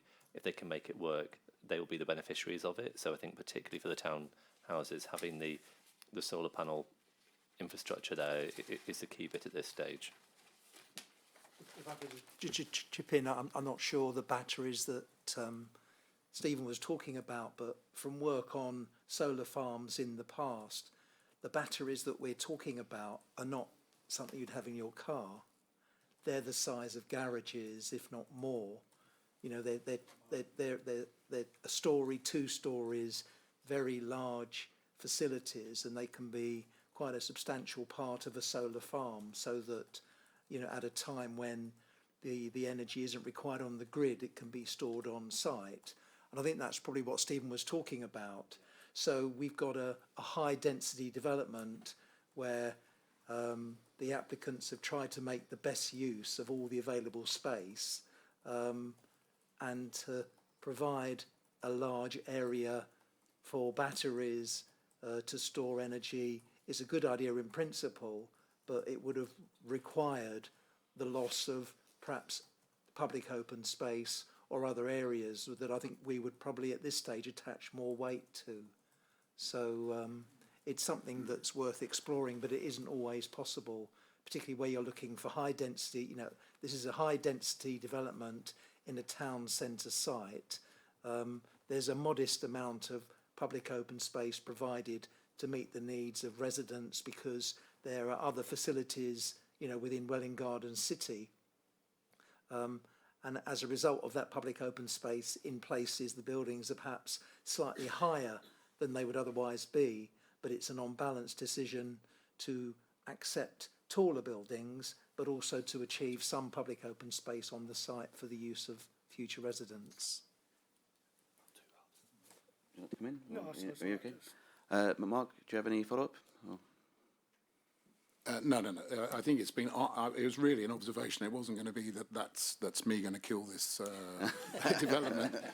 But I am aware that many residences now. I was thinking more in terms of the townhouses rather than the apartments and the retirement area. But I take on board the answers and from the developer. But it was an observation that I noticed in the report wasn't there. Yeah, I think it's a good observation. Thank you. Yeah, thank you.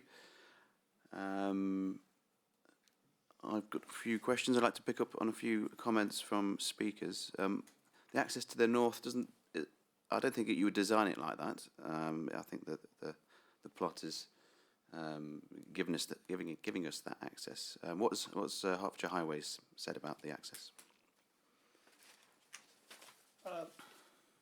There's no objection from HCC Highways in terms of access.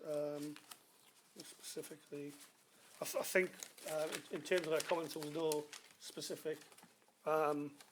We had a fairly brief response from HCC Highways, and I don't believe they made any detailed comments in respect to the access other than to state no objections. No, sure. Is that fair, James? Para 10152 of the report talks about Bridge Road. It doesn't suggest that there are any problems with the current arrangement, but we do appreciate that access and egress into Bridge Road is limited from one side of the road effectively. As I understand it, longer term, there are plans to develop other parts of this town centre area which perhaps may reduce the need for that access to be used, because as I understand at the moment, the main use is by heavy goods vehicles that access the warehouses further to the south of the area. If and when those developments or those sites are redeveloped perhaps into other residential uses, then the need for that access to accommodate in particular heavy goods vehicles would go away, and on that basis that would perhaps resolve any concerns members have about highway conflicts. But at the moment the access is there, it operates with heavy goods vehicles, and it's been accepted that the current application is acceptable in highway terms on the basis of the existing design. Thank you. Yeah, thank you. And then one I hadn't really considered, public art. We've got some good art down Parkway. We've had Henry Moore statues. We've got art on the on the sort of roundabout between campuses. Is there any comment on that? Or is it something I've overlooked?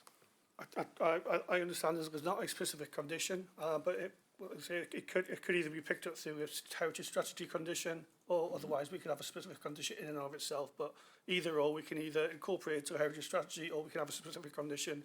We have discussed it with the applicant, and they have agreed to such a condition. So we can have it minuted, and then we can decide how best we capture it. The applicant's nodding. Yeah, yeah. We've had the discussion with them, and we have agreed a condition. It's just, yeah. I think that's everything from me. Any more questions? Is everyone happy that they've heard enough? They've questioned enough to make a decision on this application? Yeah. Okay. So with that, we'll move to a vote on officers' recommendations to approve the application.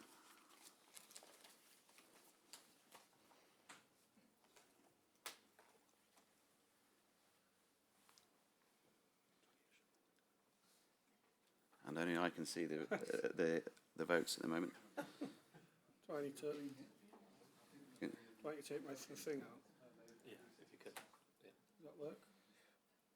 Does that work? Oh, there we go. Yeah. My fault. Mark, Rose, Ian. Okay, can we just double check that, because I believe Rose is not here. No, she might be logged in as... Okay. So everyone's voted. Okay. So with that, 11 agree, 1 disagree. Officers' recommendations are approved. So congratulations. Everyone who involved with that application, you can stay, or you know, it's very exciting stuff, or you feel free to leave. Frank? Sure. 5 minutes, and then it will start again.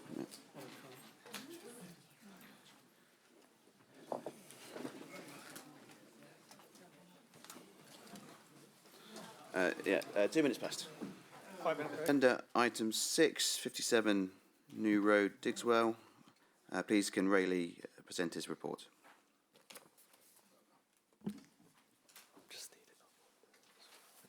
Thank you, Chair. Just waiting for 1 sec. Yeah. So it's just this one. Yeah, there is. Thank you, Chair. Application site, 57 New Road in Digswell. By way of update, Herts County Council Growth and Infrastructure team has commented during the reconsultation period, stating that there was a typo in the committee report in terms of the requested Section 106 contributions for the fire and rescue services. For clarity, the correct amount was £5,328 rather than £15,328 as written in the report. This was an error and typo in the report only, and did not affect the calculations that were made.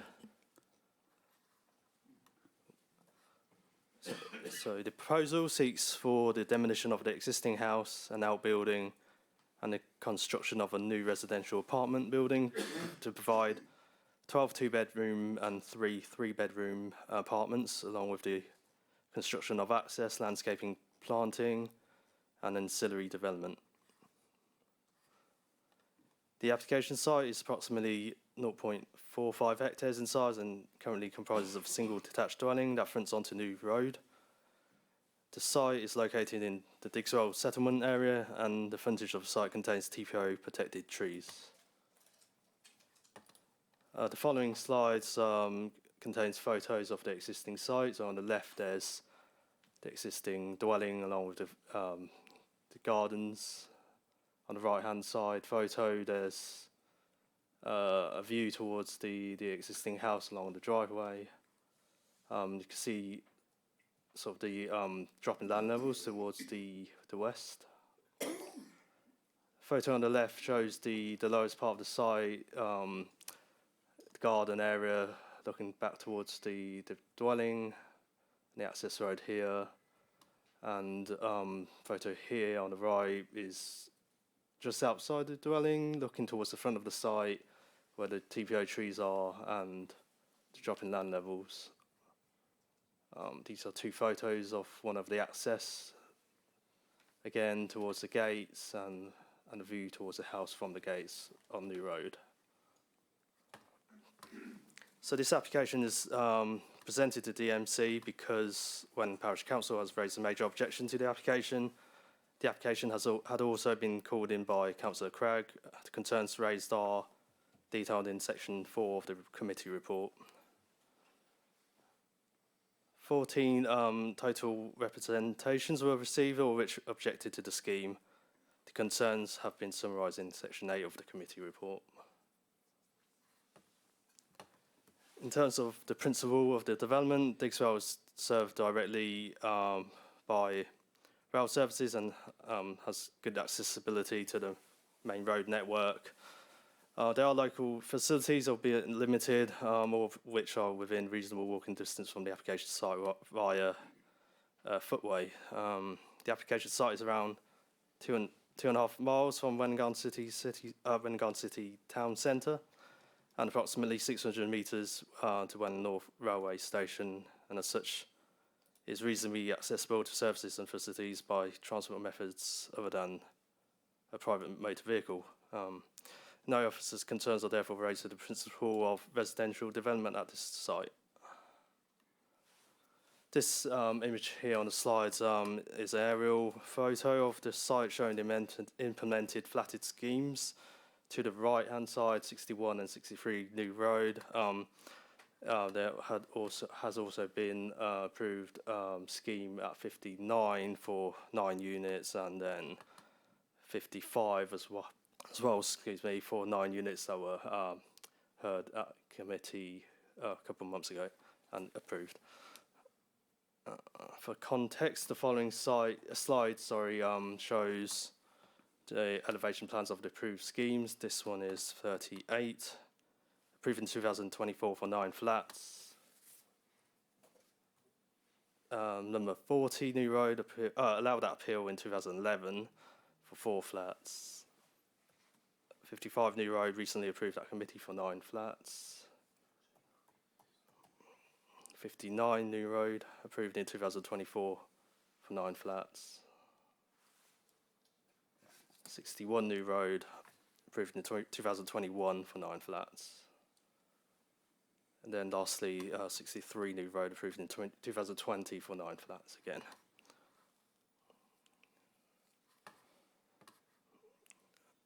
The character of New Road is provided by large houses, sited in spacious plots, having deep setbacks, being mainly only visible fleetingly behind well-screened green boundaries.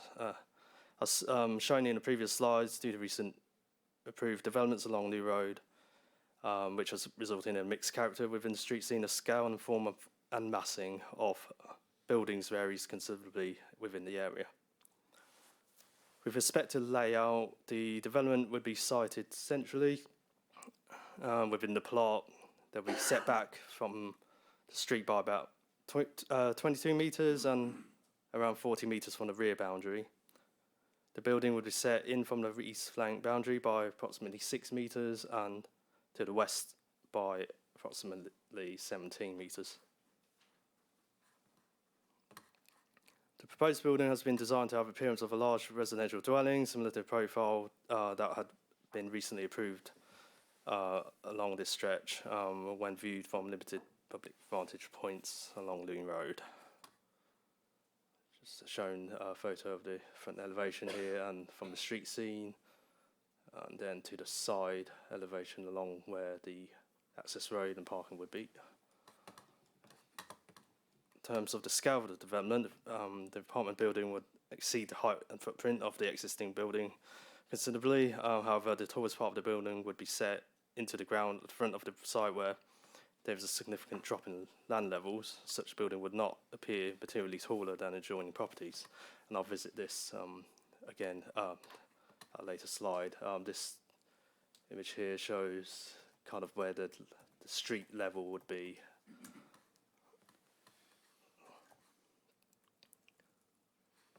The other side, elevation, and then the rear elevation on sides here. The building has a substantial depth, however the rear part of the building would be largely concealed from public views, again at street level, which would reduce the visual harm. It's noted that the application site is one of the largest plots in the immediate area, being deeper than the adjacent plots to the north. This provides scope for a larger than average building at the site. Furthermore, development would yield a density of 33 dwellings per hectare, and this falls within the recommended density range of 30 to 50 dwellings per hectare set out in policy SP9 of the local plan, and would be similar to developments approved at numbers 38, 40 and 63 New Road.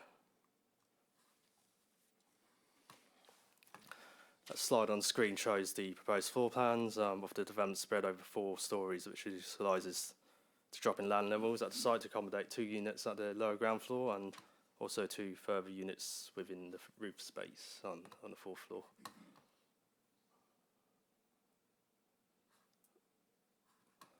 This is the street scene elevation, which seeks to demonstrate that the building would be roughly in line with developments that were approved recently along this stretch. The application site being this one here, sorry, it's circling here. These properties either side have not been implemented yet, but they have permission and conditions have been discharged for them.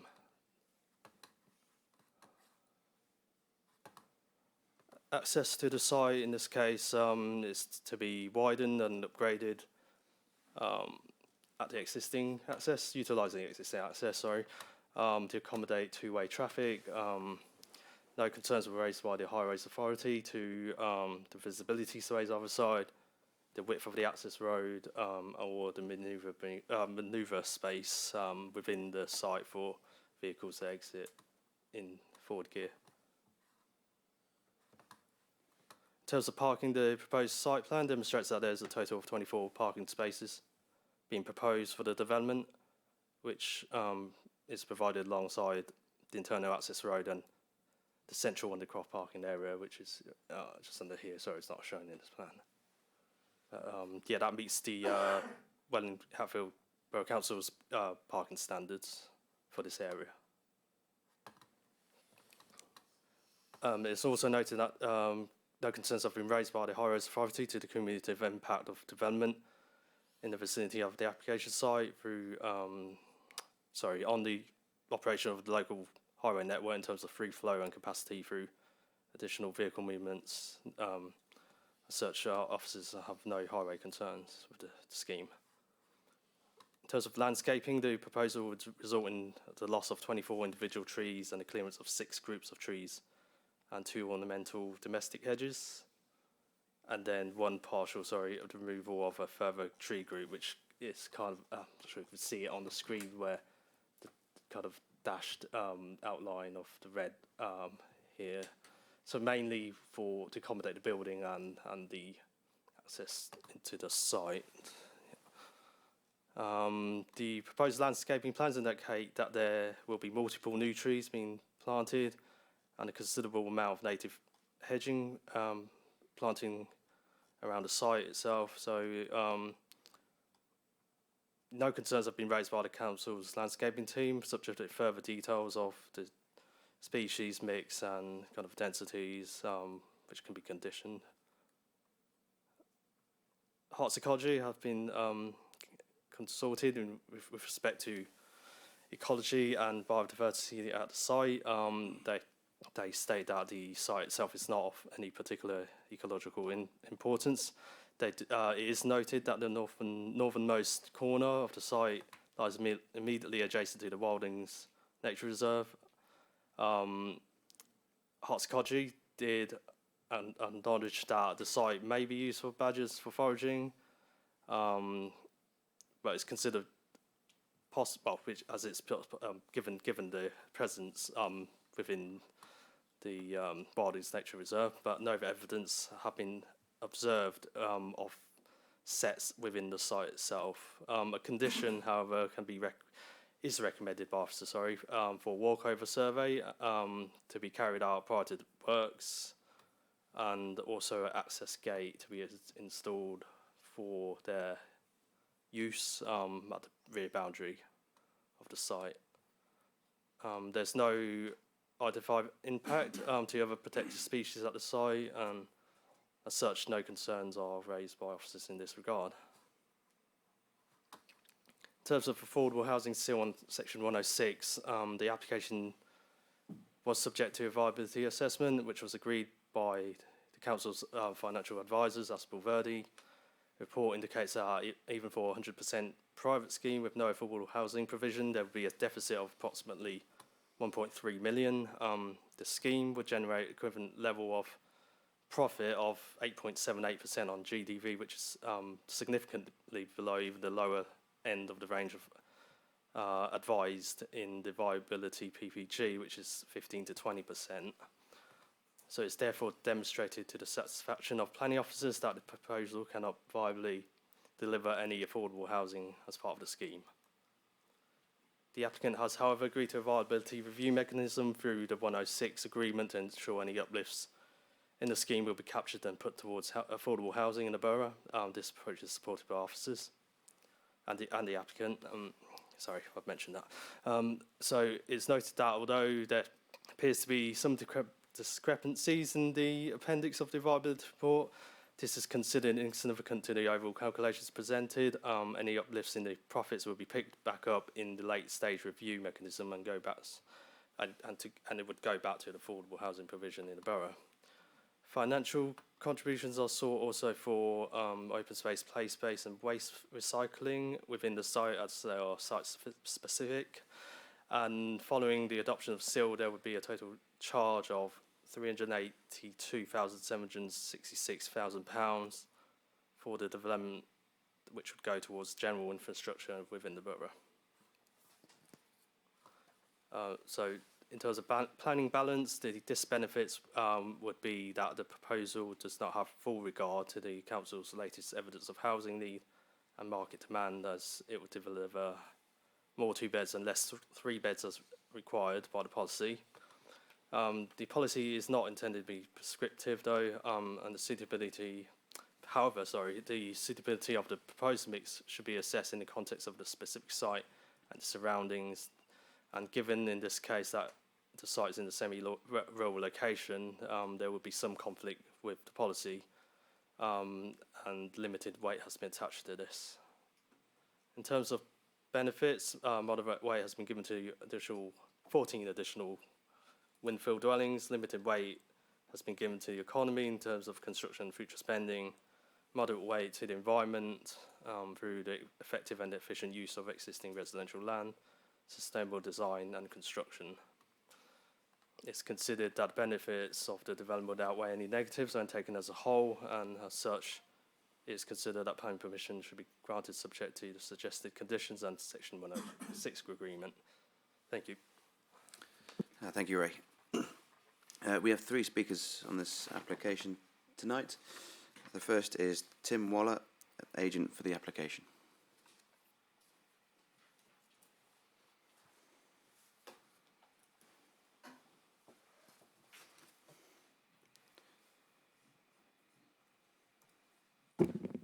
Thank you, Chair.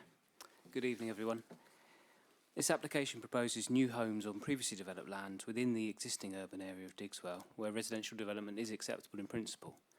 It also comes at a time when there's a substantial shortfall in the supply of deliverable housing land, and sites such as this are important if the council are going to make up the deficit in supply and have a chance of resisting speculative applications in the green belt on grey belt land.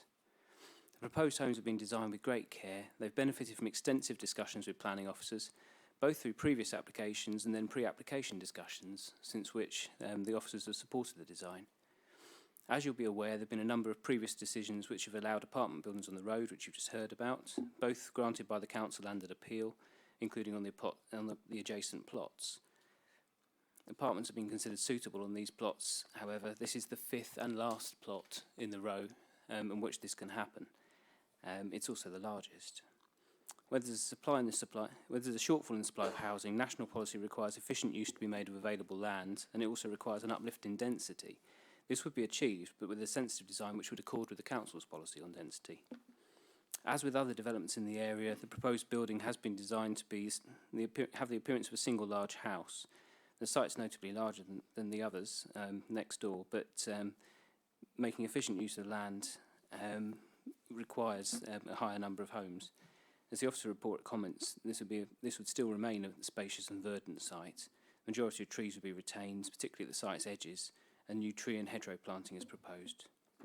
The majority of the building would be hidden from public view, only the top half visible because of the changing ground levels, and even that would be hidden behind fencing and dense belted woodland. There's also space to discreetly position cars out of view, both underneath the building and to its side and rear, so there'd be little change to the character of the street. And this would be in contrast with the developments to the north, where the buildings have been designed to resemble large houses, but the large parking courts in front of them somewhat give that away. It's been mentioned there's a perceived conflict with policy SP7. Also been mentioned the policy isn't prescriptive. It's actually more of a general aim for the borough in terms of the overall number of homes. I have actually won an appeal against this officer and got cost on that point before. But having said that, these apartments would likely appeal to downsizers. They would actually likely free up family homes in the area, which would actually mean there are more family homes available. There are no objections from statutory consultees.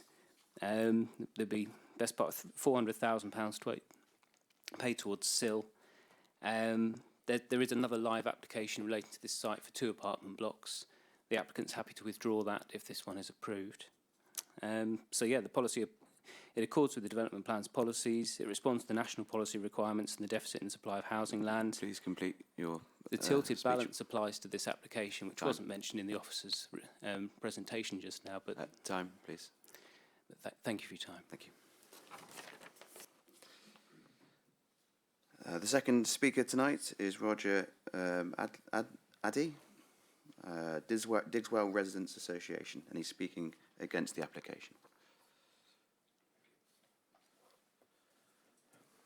This is now the 6th application in New Road, Digswell, for a large block of flats. However, this proposal is much bigger, with 15 flats, 4 stories, and a motel-like appearance. It's almost twice the size of the neighbouring blocks of 9 flats, and no way resembles a single detached dwelling. The massive cumulative effect is entirely out of keeping with the Digswell character appraisal and the planning objectives stated in the adopted local plan, namely, to maintain the character and widen the choice of housing in Digswell. The character of Digswell is being eroded, not maintained, as more neighbouring blocks of flats are being approved and built. Already harmful effects are being seen. Mature trees, many TPOs are being cut down. Mature gardens are being replaced with car parks. Once abundant wildlife is disappearing as habitat is destroyed and wildlife corridors blocked. The infrastructure is overloaded, in particular the sewage system. The new flats are only adding to the existing raw sewage overflow problems during heavy rainfall. Overspill parking from recently built blocks of flats is already evident on adjoining roads, indicating that car ownership is higher than the parking provision determined by council standards. At what point is the council going to say enough is enough? As developers continue to actively target the owners of larger plots in Digswell, confident of council approval, flats will soon dominate the street scene. If this application is approved, the number of individual flats would outnumber the number of single dwellings fronting New Road. Even if one sets aside the cumulative effects and assesses this application on its individual merits, refusal should be based on similar reasoning to that used by the planning inspector who dismissed an appeal on a previous proposal for this site. He stated that, 1, the proposed development is significantly at odds with and harmful to the character and appearance of the area. Number 2, it conflicts with the national planning policy framework and with the local plan, which require that development is of a high quality design that delivers a sense of space, relates well to its surroundings, and respects character and context. Thirdly, development which fails to reflect local design policies should be refused. In summary, The proposal is on a significantly larger scale than existing developments. It does not resemble a single dwelling and would harm the character of New Road and Digswell. We therefore urge you to refuse this planning application. Possible detailed reasons for refusal are on a letter circulated to members by the DRA on Saturday. Thank you very much for listening. Thank you, Roger. Our third and last speaker is Councillor Graham Baskerville of the WELWYN Parish Council, and he's speaking against the application.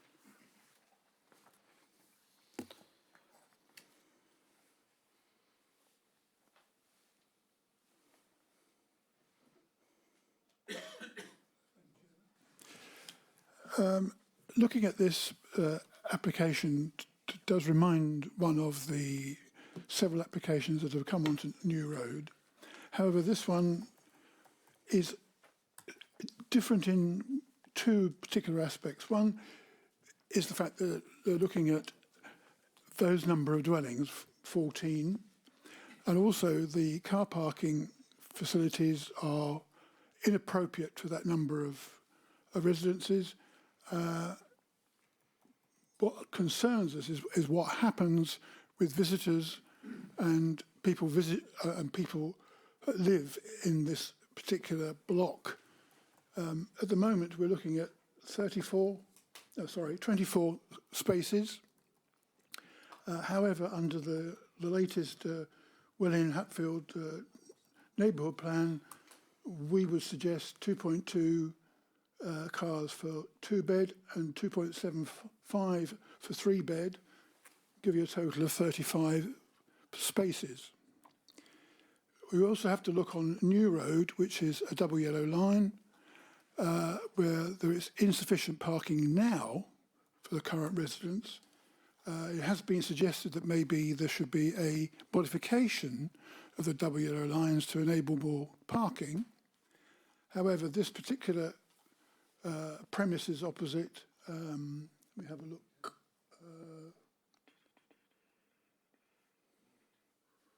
Mornington Road, which has some parking restrictions on it during the week, will obviously be used as an overload if there is sufficient parking on the premises. The trees, they're under a TPO 260.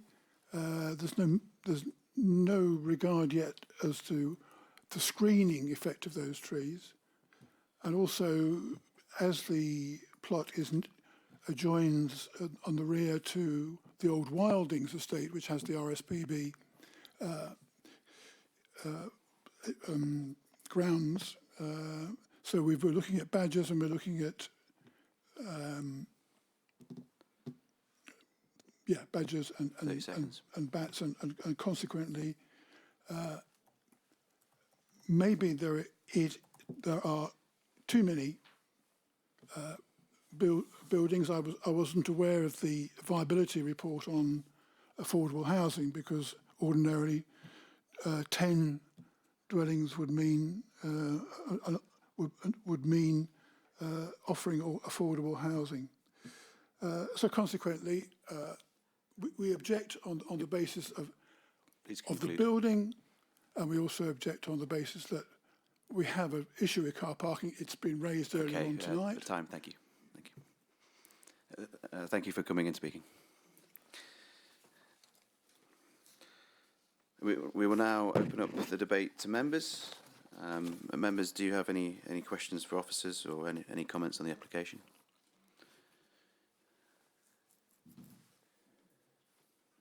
Roger? Thank you, Chairman. Yes, well, I'm the ward councillor for New Road. Been, I think, at most of the previous applications, none of which have been for 15 units. There have only ever been 9. I think the adjacent site, 55, from the plan, looked the same sort of area. And obviously it got 9. The 15 do have this rear extension, as hotel was described, and I think it's so much larger than all the others. Badgers were mentioned, and one thing puzzled me was that we never seem to get a reply from RSBB. They're not negative, but we just don't get a reply at all. and the Wildlife Trust. And I just wonder why, when they're quite an important people to consider the applications, they presumably either haven't got time or can't be bothered, whatever. So that's it really. I just, on a technical point, point number 102.5 doesn't mention 55 and 59. It talks about the other blocks that have been built. Not that it really affects tonight's application, but it's just for matter of record that those two are part of the same sentence, or should be. It's 102.5.5. What, so only 55 to 63 has been mentioned, is it? And the other two were mentioned, but not these two. I think if you look at 102.5. Can you get it up, Carl? Anyway, just you look them up. And the last point was the cycles. There seems to be a bit of dispute that the hanging cycles that have been put forward are not acceptable for people with the short people that are incapacitated, and that a better solution should be found for the bicycles. Oh, okay, right. That was my lot.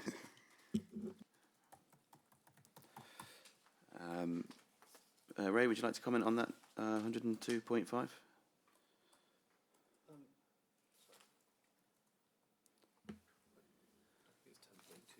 Oh, 7.25. 7.25. 10. Oh, I looked at it. Oh, 10.3. Yeah, it's great. So, in terms of, yeah, there was only mention of 38, 40, 54, 61, and 63. Sorry, the question was just for the record. Yeah, as shown in kind of in the slides, we also considered obviously the development that was approved in at 59 and 55 as well.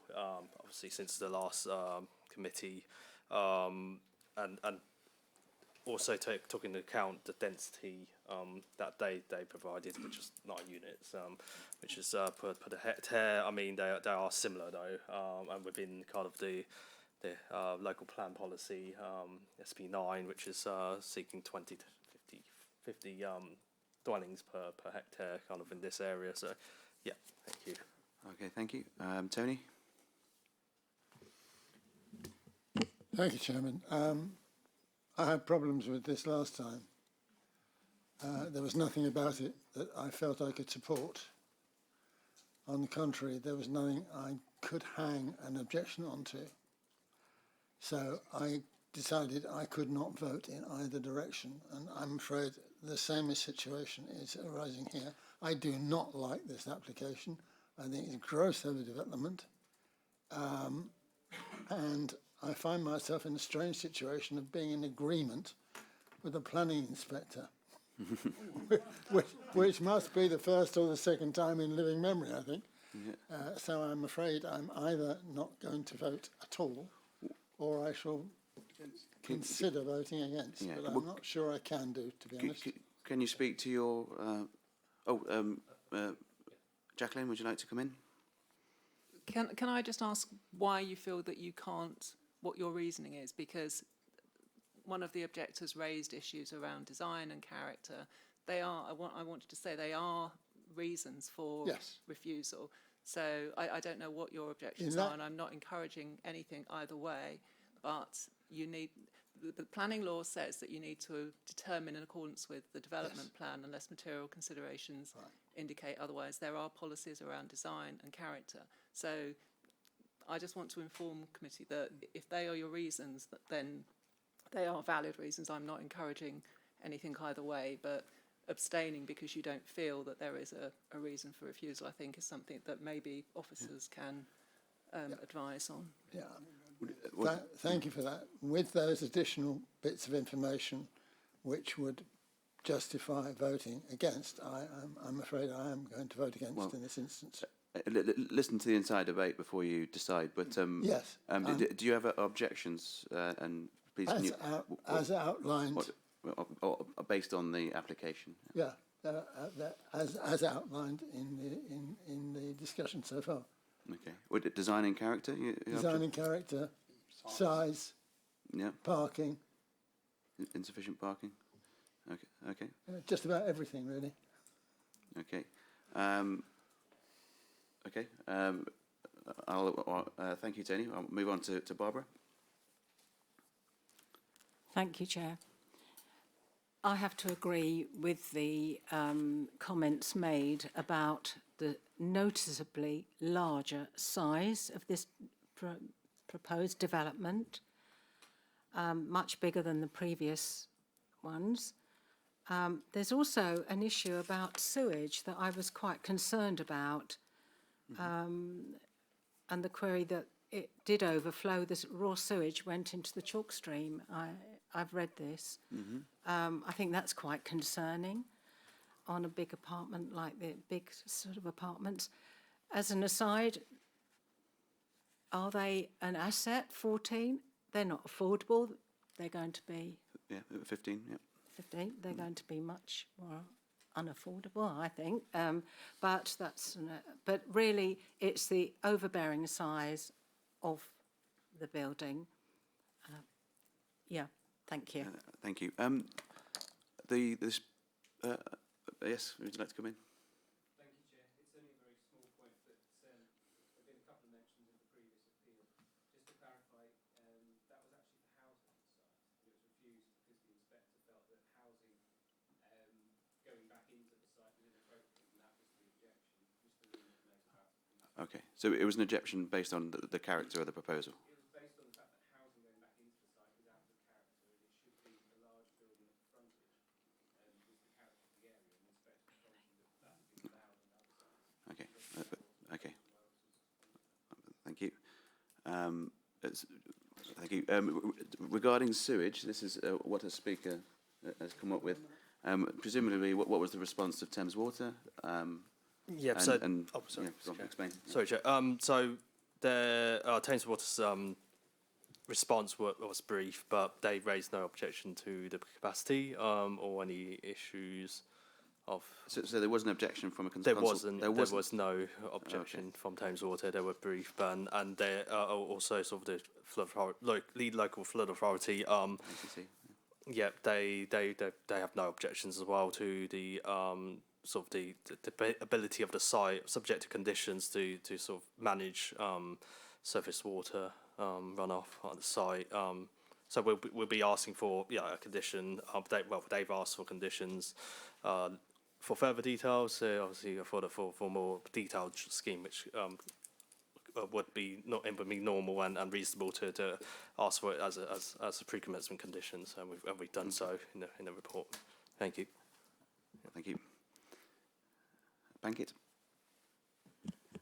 Thank you, Chair. I think we just learned from the officer's presentation in terms of the similar properties, number 53, 55, 59, 61, and 63. I think they all are for 9 flats, 9 dwellings, and I believe this one is for 15 residential units, so 15 flats. But again, I believe I just heard that because the plot is slightly bigger than compared to the other applications, so which obviously they are putting 15 units. But then my concern is, I mean, if you are putting 15 units, I think it's more than 10 dwellings, which is I consider as a major application. And again, I think I don't take that thing into account to say the viability statement says that there is no affordability or no social housing, and this is why we are in deficit and we can't put any social affordable housing. So I think we are just going against our own policy for not having 30% social or affordable housing.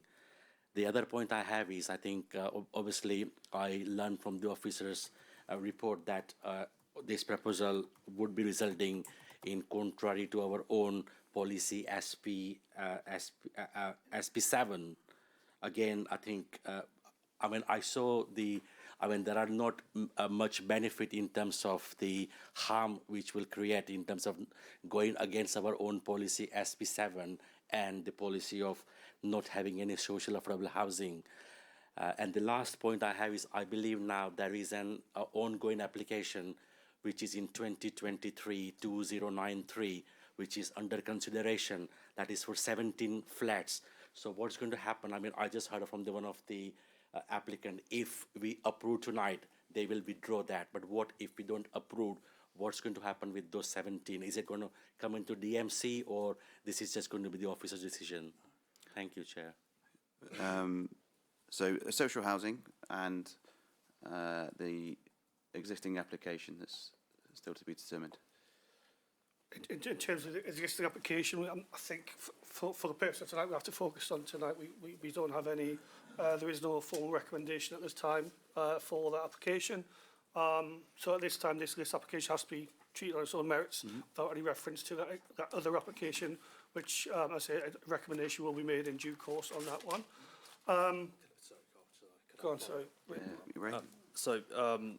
Just following on to that, I mean, informal sort of discussions have been made with the applicant, and the fact that there's 2 blocks within the site it is similar to how the inspector at appeal saw the character. I don't think it's worth discussing. No, an sorry. application. So it's not. Yeah. Okay. Sorry. Okay. So do not consider it's just the other the merits of the current application are for discussion tonight, and that one will come with a recommendation in due course. Yeah. And the social housing, there's a financial viability assessment that's been undertaken. It's the same as the previous application. That's been checked by Asper Verde, the council's consultants, and it's deemed that it's not feasible to have social housing because it's not financially viable. Again, there's mechanisms early and late. I mean, this disappoints me with the previous application that it can be a way of, well, I won't speculate, right? Any comeback, thank you. Yeah, I think the only comeback is in terms of the previous application. Obviously, we are in 2025. It's been 2026 now. It's been not far from it's been 2 years. Yeah, so it's is there a not to be specific considered. reason why there hasn't been? It's not to be considered. Okay. Not to be considered. Okay, thank you. And in terms of those flats, I think most of the application we have approved 9 flats, and this is for 15 flats. So is it just because of the size, or is just been developer being greedy and having more, and then it's because it's an overdevelopment? Or I'm not sure if I would ever describe a developer as greedy, but this is the application the developer wants to put forward. Carl? Yeah. If I could come in on that as well, I think all developments are based on an assessment of the site context, what the site can accommodate based on the size of the site, the context of the site, its proximity to neighbours. In this case, the land levels are important as well as to what the site can accommodate. And I think, as Ray showed in the presentation, there's a significant land level change to the front of the site.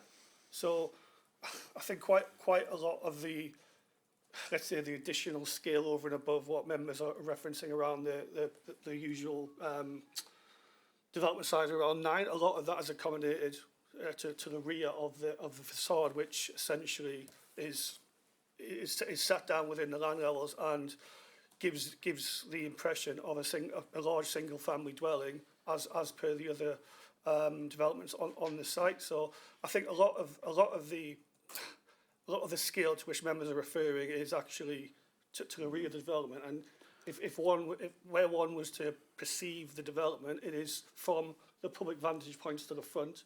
I think, as the applicant touched on as well, this development has avoided a large surface level parking area to the front, which it does improve the visual relationship between the greenery between development and the public vantage points, and avoids that being interrupted by a high number of parking spaces. So yeah, that's essentially, I think, how we need to come at this is looking at the site in and of itself and what it can accommodate, rather than a comparative exercise. Yeah. I mean, personally, the way I look at this is you've got a character area, Digswell. It's single large dwellings, and that is the character. Now, from the front, it looks like a single large dwellings. From oblique angles, it looks like, to me personally, a very large flat development.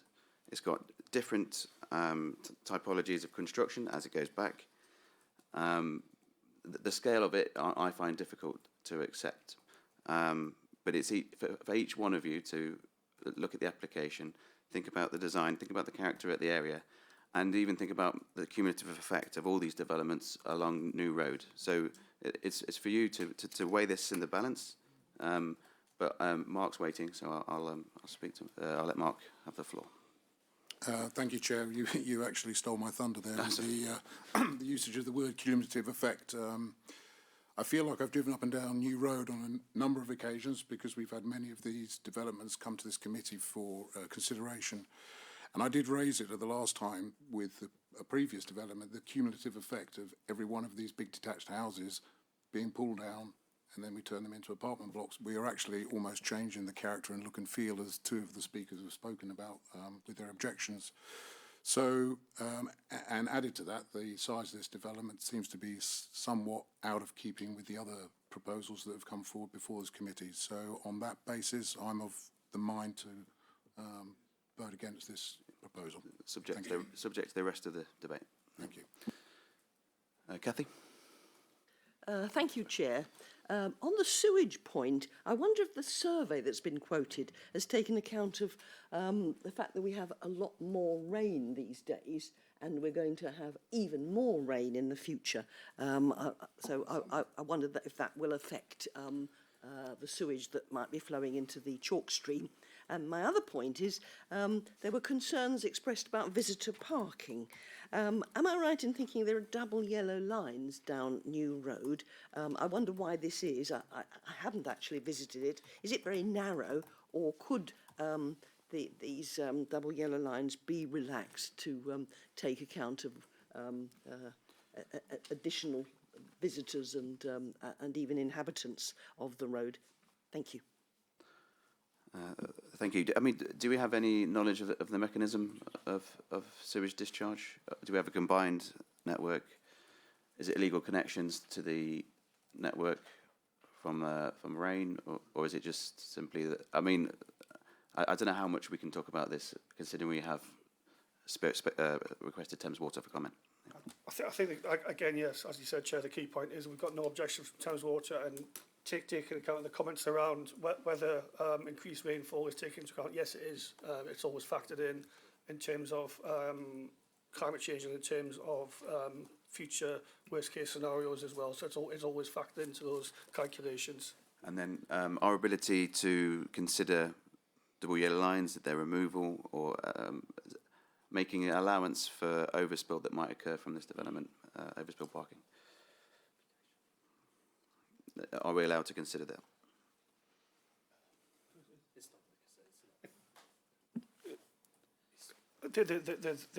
There's no proposals within this development to change the double yellow lines. I don't believe it. Is that correct? No, that's correct. Yeah. And I say HCC Highways have assessed the application and found that acceptable. There's no specific proposals for that here. Would Highways assess parking? They would assess that as part of the overall picture. Sorry, Jay, do you want to comment on that? Yeah, if I could, I think we had a similar question on one of the previous applications for it. The road is not extremely narrow, but it's very heavily tree lined in terms of visibility and things like that. So I think on the other ones, there are both yellow lines to protect the flow of traffic going through it.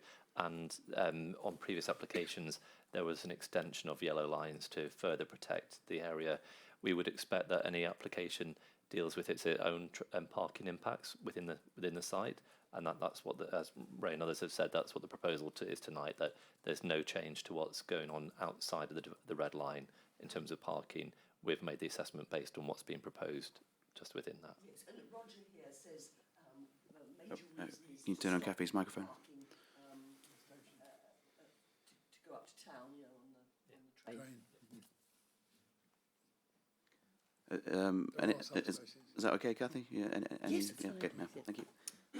James Broach. Lovely, thank you, Chair. Yes, I think a lot of my points have been jotted by the last couple of speakers as well. I think the bit that concerns me with this specific application is actually summarised in that table. That's probably one of the most telling things. The point's been made about the cumulative impact, and that shows the number of extra dwellings that there are now on this road over the past few applications. Crucially for this one, it shows very clearly that this is housekeeping by virtue of the number of dwellings. It's 2/3 higher than its neighbouring competitors, for want of a better phrase. I wonder this time, is that too much? I said last time I didn't really have a leg to stand on. I don't like it, but what can you do? Because there have been others approved, just like it. This is different. Because it's bigger in the sense of number of dwellings. And I wonder, for this application, if we now got to the point of how much is too much, and then that's something I hold in my mind when we come to vote. Thank you, James. Ian? No. Ian, please. Yeah, just in terms of myself, obviously everything has been set up to this point. One of my sort of lines of thought when I came onto the committee here, my starting point here is obviously listening generally to applications and to potential developments. And ultimately it's at a space here where, as a councillor and as a representative, I have to follow the expectations, number one, of the of the officers here, but also number two, as to the reasons why and how we can reject in terms of it. So I'm just thinking here, generally speaking, the MPPF reasoning and so on, I was looking at a few moments ago. We just have to be very, very careful here, because we reject developments of this or any other kind. We have to have sound legal basis in which to do that, and that is very, very clearly defined. My concern in terms of this, again, it just plays in, it's just a thought, is my concern going into this is obviously on this particular road, you can see on the board there, the amount of properties which have actually been accepted and are being in the process of being developed. Do we not, potentially, do we open the door here to an appeal by a developer on the grounds of other properties and so on? What was the legal basis that this committee rejected this application tonight? I'm not necessarily saying, generally speaking, I'm in favour or against. What I'm just making sure here that what we do is we follow exactly what's expected of us according to the legal laws and requirements, as opposed to our own particular individual views on the appearance, the design, and so on. And I mean, and just in terms of cumulative impact, previously in the for previous development, their cumulative impact does not play a defining role, I believe, on the actual rejection or material rejection of a property. I could be wrong on that, but I'm going back on that. Secondly, in terms of water, which was otherwise raised, it's been identified as a level 1. It's not an issue in terms of the water side of things and so on, in terms of the paperwork and the research that's being done. In terms of car parking, obviously there are some concerns there, and justifiably so, in terms of the car parking space. But again, I just come back to it. When we make votes not based on our own intentions and perspectives and our tastes. We have to base them on a really, really specific set of criteria. So I'm just wanting to remind people this evening that, do we know what that criteria is, and to follow that accordingly? Because if we don't, we all in this group, we all pay a price on that if it goes to appeals, and those appeals work in the favour of the applicant. So it's something that I'm aware of previously in years gone by within this grouping, and it's something that for my residents and for all of our residents, I want to be made sure that we avoid that if we can at all. I mean, what objections do you have to the application, I suppose, is the question. I've heard tonight that the character of the development is out of character according to the Digswell the character assessment. That assessment is within our local plan that we should follow. Mm-hmm. There are various standards of quality, and these are subjective terms that are backed up within our local plan and within the MPPF. Mm-hmm. So there are various there's a various legal framework that it just depends on your personal views, doesn't it? You know? Yeah, I agree, and I take on board that. Just in terms of the example you've referenced there, the Digswell character appraisal, it states, just in terms of it here, the character of new roads, DCA sub-area C, is provided by large homes sited within spacious plots, having deep setbacks and being only fleetingly visible behind well-screened green boundaries.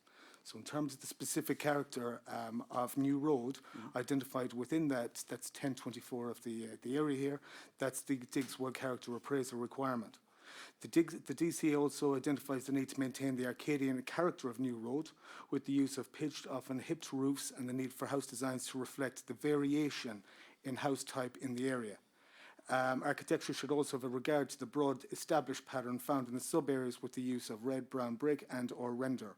Now, just in terms of that's coming from the actual appraisal itself, directly underneath it states clearly there has been a previous applications have been approved mainly on the basis that the large detached apartment buildings generally appear as detached single dwellings, which would better assimilate with and preserve the character of the area, provided it's of a good design and keeping with the prevalent character of the sub-area and does not appear unduly prominent. This is where obviously a differentiation may occur.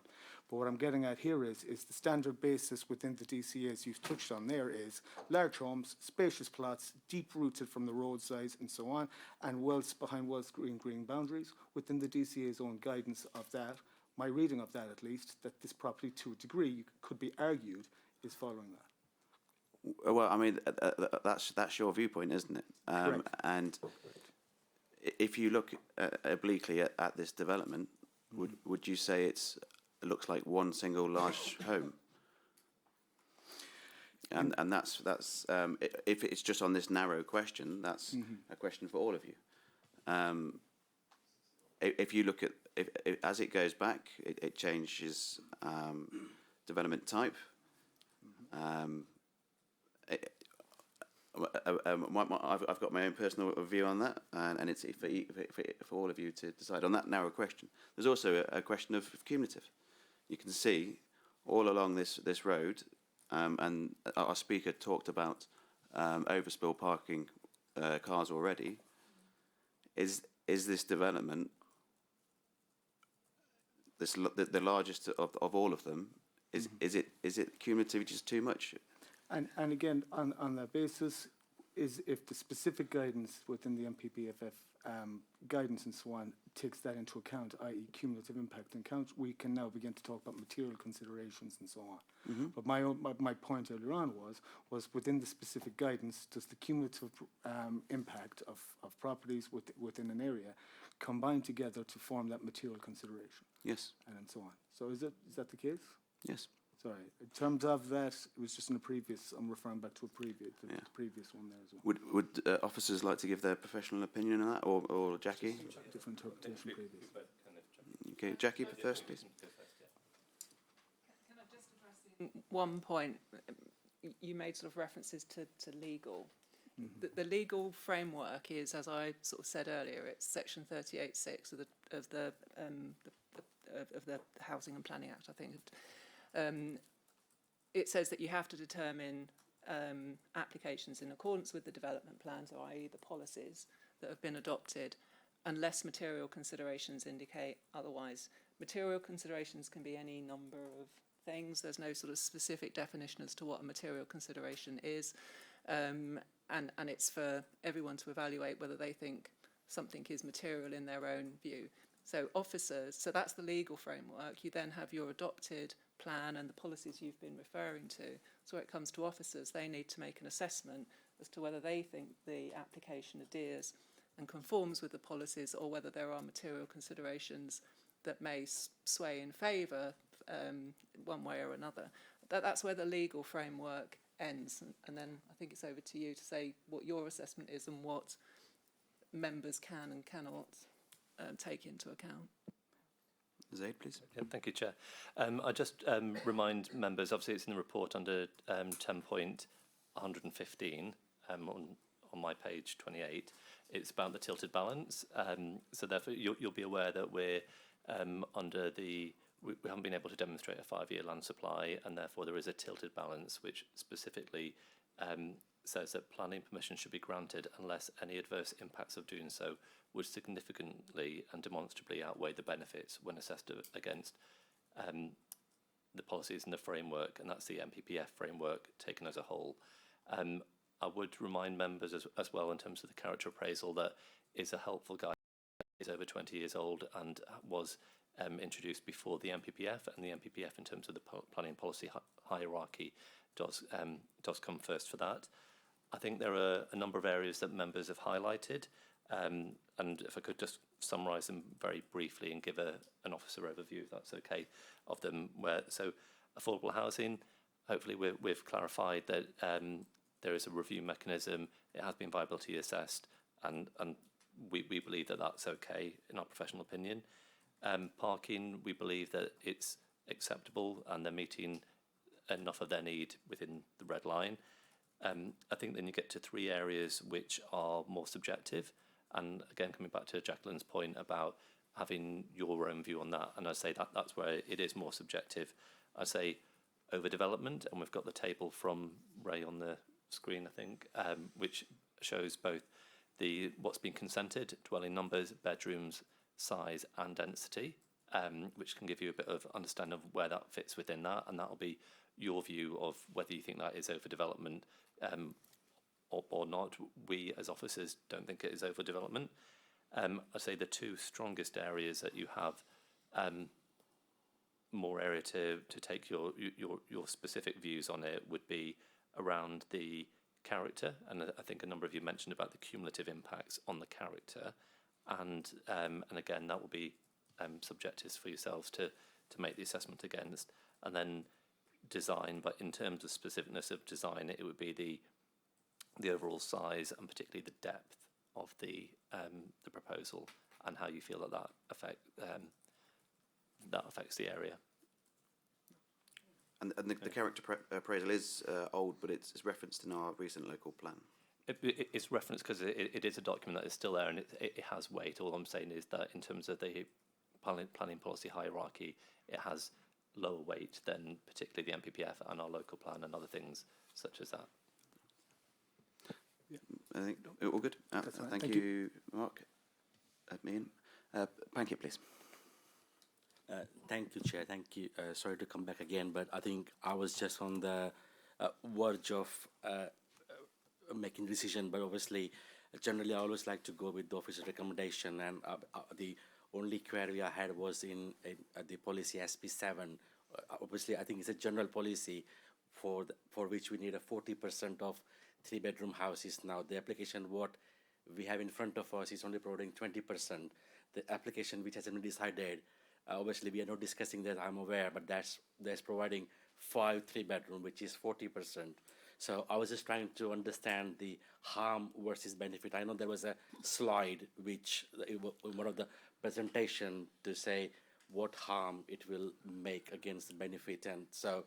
But then, Ray, would you like to? Is that possible to bring that slide again and then? Yeah. I think in respect to policy SP7, it's important to know that it's a borough-wide objective across the plan period. So it's not a requirement for each individual site to achieve those targets set within SP7.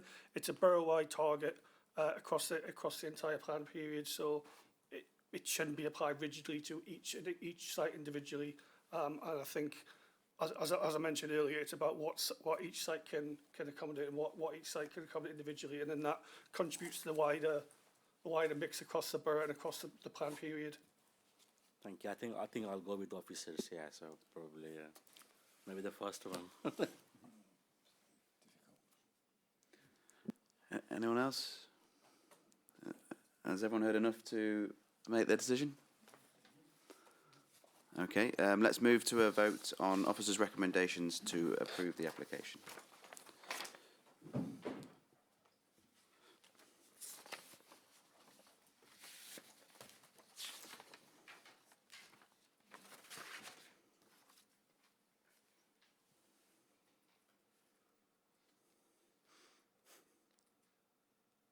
Tony? Got Rose again. Okay. The vote is 5 agree, 2 abstain, 5 disagree. As chair, I have the casting vote, and therefore the application is rejected. Now we need to move to a debate to discuss the terms of that objection. Is that right? Zaid, would you like to discuss the next steps? Thank you, Chair. So, as we touched on before, I've tried to summarise what I think your areas of concern were and where the it fits most within the subjective nature of the assessment. Jackie, would you like to come in? Yeah. You'd like a 5-minute break? Well, I think that your constitution states that if there is a recommendation against officers, Mm-hmm. if there's a Of- decision against officers recommendation, you can call for a pause, which I think might be a good idea. Okay. Upon the advice of Jackie, I'll call for a pause, please. 5 minutes.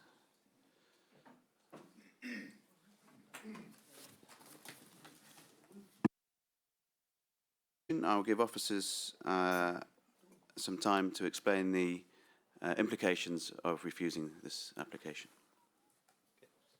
Thank you, Chair. Yeah, so obviously we've highlighted officers' view on it and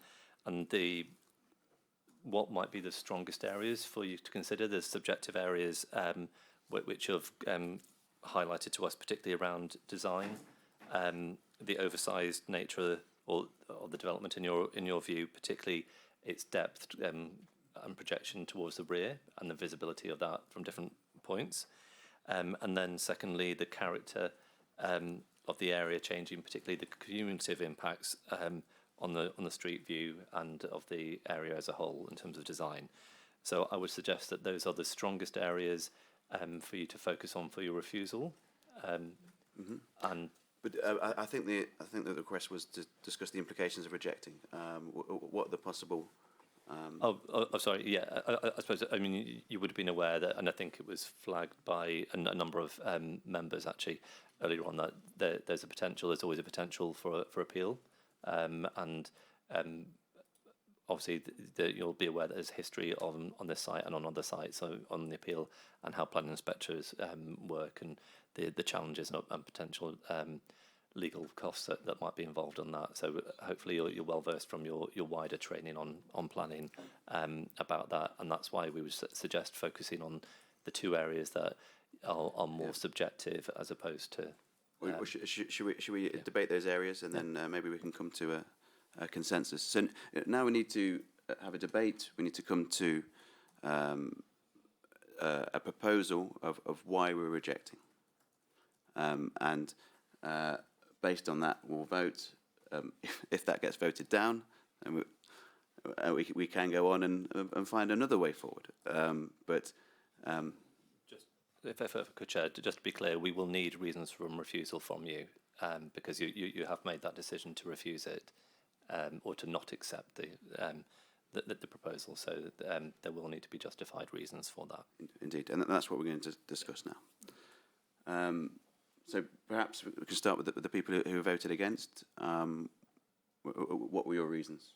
Can we have the voting on the screen, so at least we know who voted against and who voted for?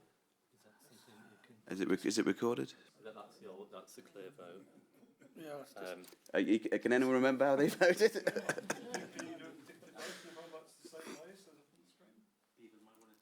I mean, I know how I voted, and I can maybe start with that. So the building itself is out of character with the local area. It's not, in my view, a large single dwelling. It is a flat development. The footprint, the length, the differing building typologies, that's what really made it look to me not like a single dwelling. You've got under parking, and out of character, you've got the Digswell character appraisal, which is in our local plan, and also it's not a good quality of design as per the MPPF and our local plan. Added to that, you've got the cumulative sort of overdevelopment of the area. You've seen that long table. Previous to this, it's large single dwellings, and now there are a lot of flats, a lot of damage to the character of the area in the cumulative sense, a lot of noise, and if I live there, the character of the area will be highly impacted by this application.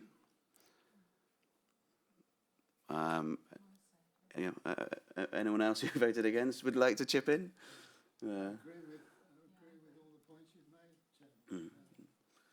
Thank you. Mark? Yeah, I was going to say that that was exactly my rationale for voting against it. As I said before, we've had these come in front of us. I've driven up and down New Road many times. And I don't know if we look forward to X years in future, if we keep passing, it'll just be a street full of apartment blocks that may, in individual people's eyes, look like single dwellings, but this particular one seemed somewhat out of keeping because of its size and scope, relevant to the other developments that have been passed. So, thank you. Thank you.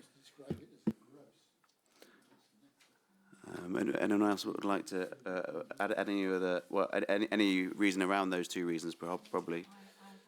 Okay. Thank you, Barbara. In terms of a way forward,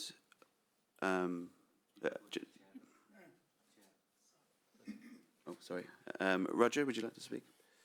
Yeah, just quickly, the question of the cycles might seem small, but I thought the report was basically saying they're not acceptable. What's been proposed, the hanging. Yeah. Whether that's good enough reason for a refusal. Yeah, I mean, all adds, but maybe that's a minor addition. Yes. Jackie, did you want to come in?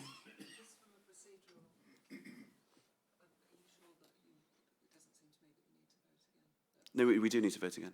Yes, yes. So, based on what we've discussed after the vote, the reasons for refusal, what I propose is, based on the debate and this discussion, officers draft a refusal text, which I will approve, and in consultation with me, and that is what we're voting on. We're voting on those ideas in a text that, after the meeting, officers will draft with my approval. So, just to be 100% clear, that you'd be delegating authority to Matt as the Assistant Director for Planning, in conjunction with the Chair, to work out the finer details, but you'll be agreeing the headline areas for the reasons for refusal tonight. Yes, Kathy? Supposing you voted to agree with the officer's recommendation, original recommendation, well, what do I do now?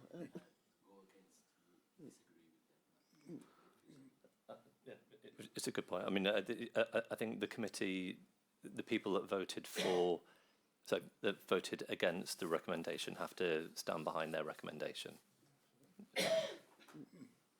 So the people who voted for the recommendation. So if you haven't, and I don't know if Jackie wants to correct me if I'm wrong, you haven't voted against it, so I don't think you have to take a position on it. So I don't vote at all? Yeah. Okay, thank you. That's helpful. We're clarifying the reasons for the refusal. Okay. With that, let's move to a vote on that course of action.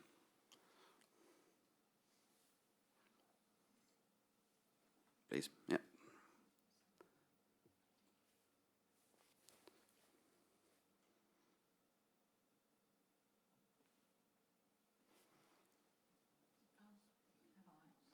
We're agreeing that course of action. So the 5 people, the 5 members that, okay. You've got to agree those reasons for refusal and agree. We need to have the 5 people that voted to refuse it agree that the reasons, the 2 areas of scope that we discussed are what you envisaged.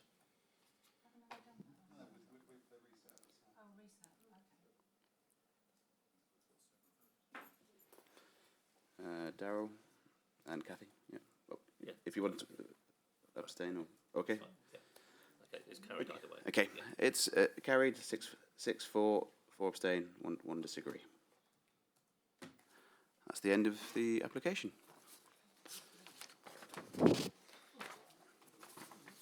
Yeah, feel free to leave. We've got some minor business left. Yeah, oh, you got to get them up. Okay, agenda item 7, appeal decisions. Please, can Carl present his report or make comment? Thanks, Chair. Conscious of time, and I'll take this report as read. There were 4 appeal decisions, 3 were dismissed, 1 was allowed. There was no wider learnings to take from the one which was allowed. It was a very subjective decision from the inspector on a listed building. Thank you, Chair. Any questions or comments? Please, can members note the report? Future planning applications, Carl? Again, Chair, I'll take the report as read and I'm happy to answer any questions about forthcoming applications or any specific queries regarding the report. Happy to answer any questions. Thank you, Chair. Any questions or comments? No, please can members note the report. Agenda item 9, there's no such business. So, I declare the meeting. Ian, would you like to come in? Yeah, sorry, just a quick one. It came in up in a different committee meeting, but just a quick one. In terms of obviously as the weather is drawing in and so on, and it's getting getting darker that bit earlier and so on. With the agreement of members and the safety of committee members as well, can we take a view similar to the CPPP, where maybe we potentially start the meeting that bit earlier, and therefore take into account that earlier darkness in evenings? I mean, it can be considered, but 7:30 tends to be the time where if you work in London, you can get back. If you, so that's the baseline. And I know Matt was struggling today, so yeah, just a suggestion, obviously, in terms of things, not a. Okay. I mean, everyone's heard that. If everyone's got more of an opinion, please feed that back to me, and maybe we can get some action. But if there's more voices, maybe I'll consider it. That's fair. Okay. Okay. I declare the meeting closed.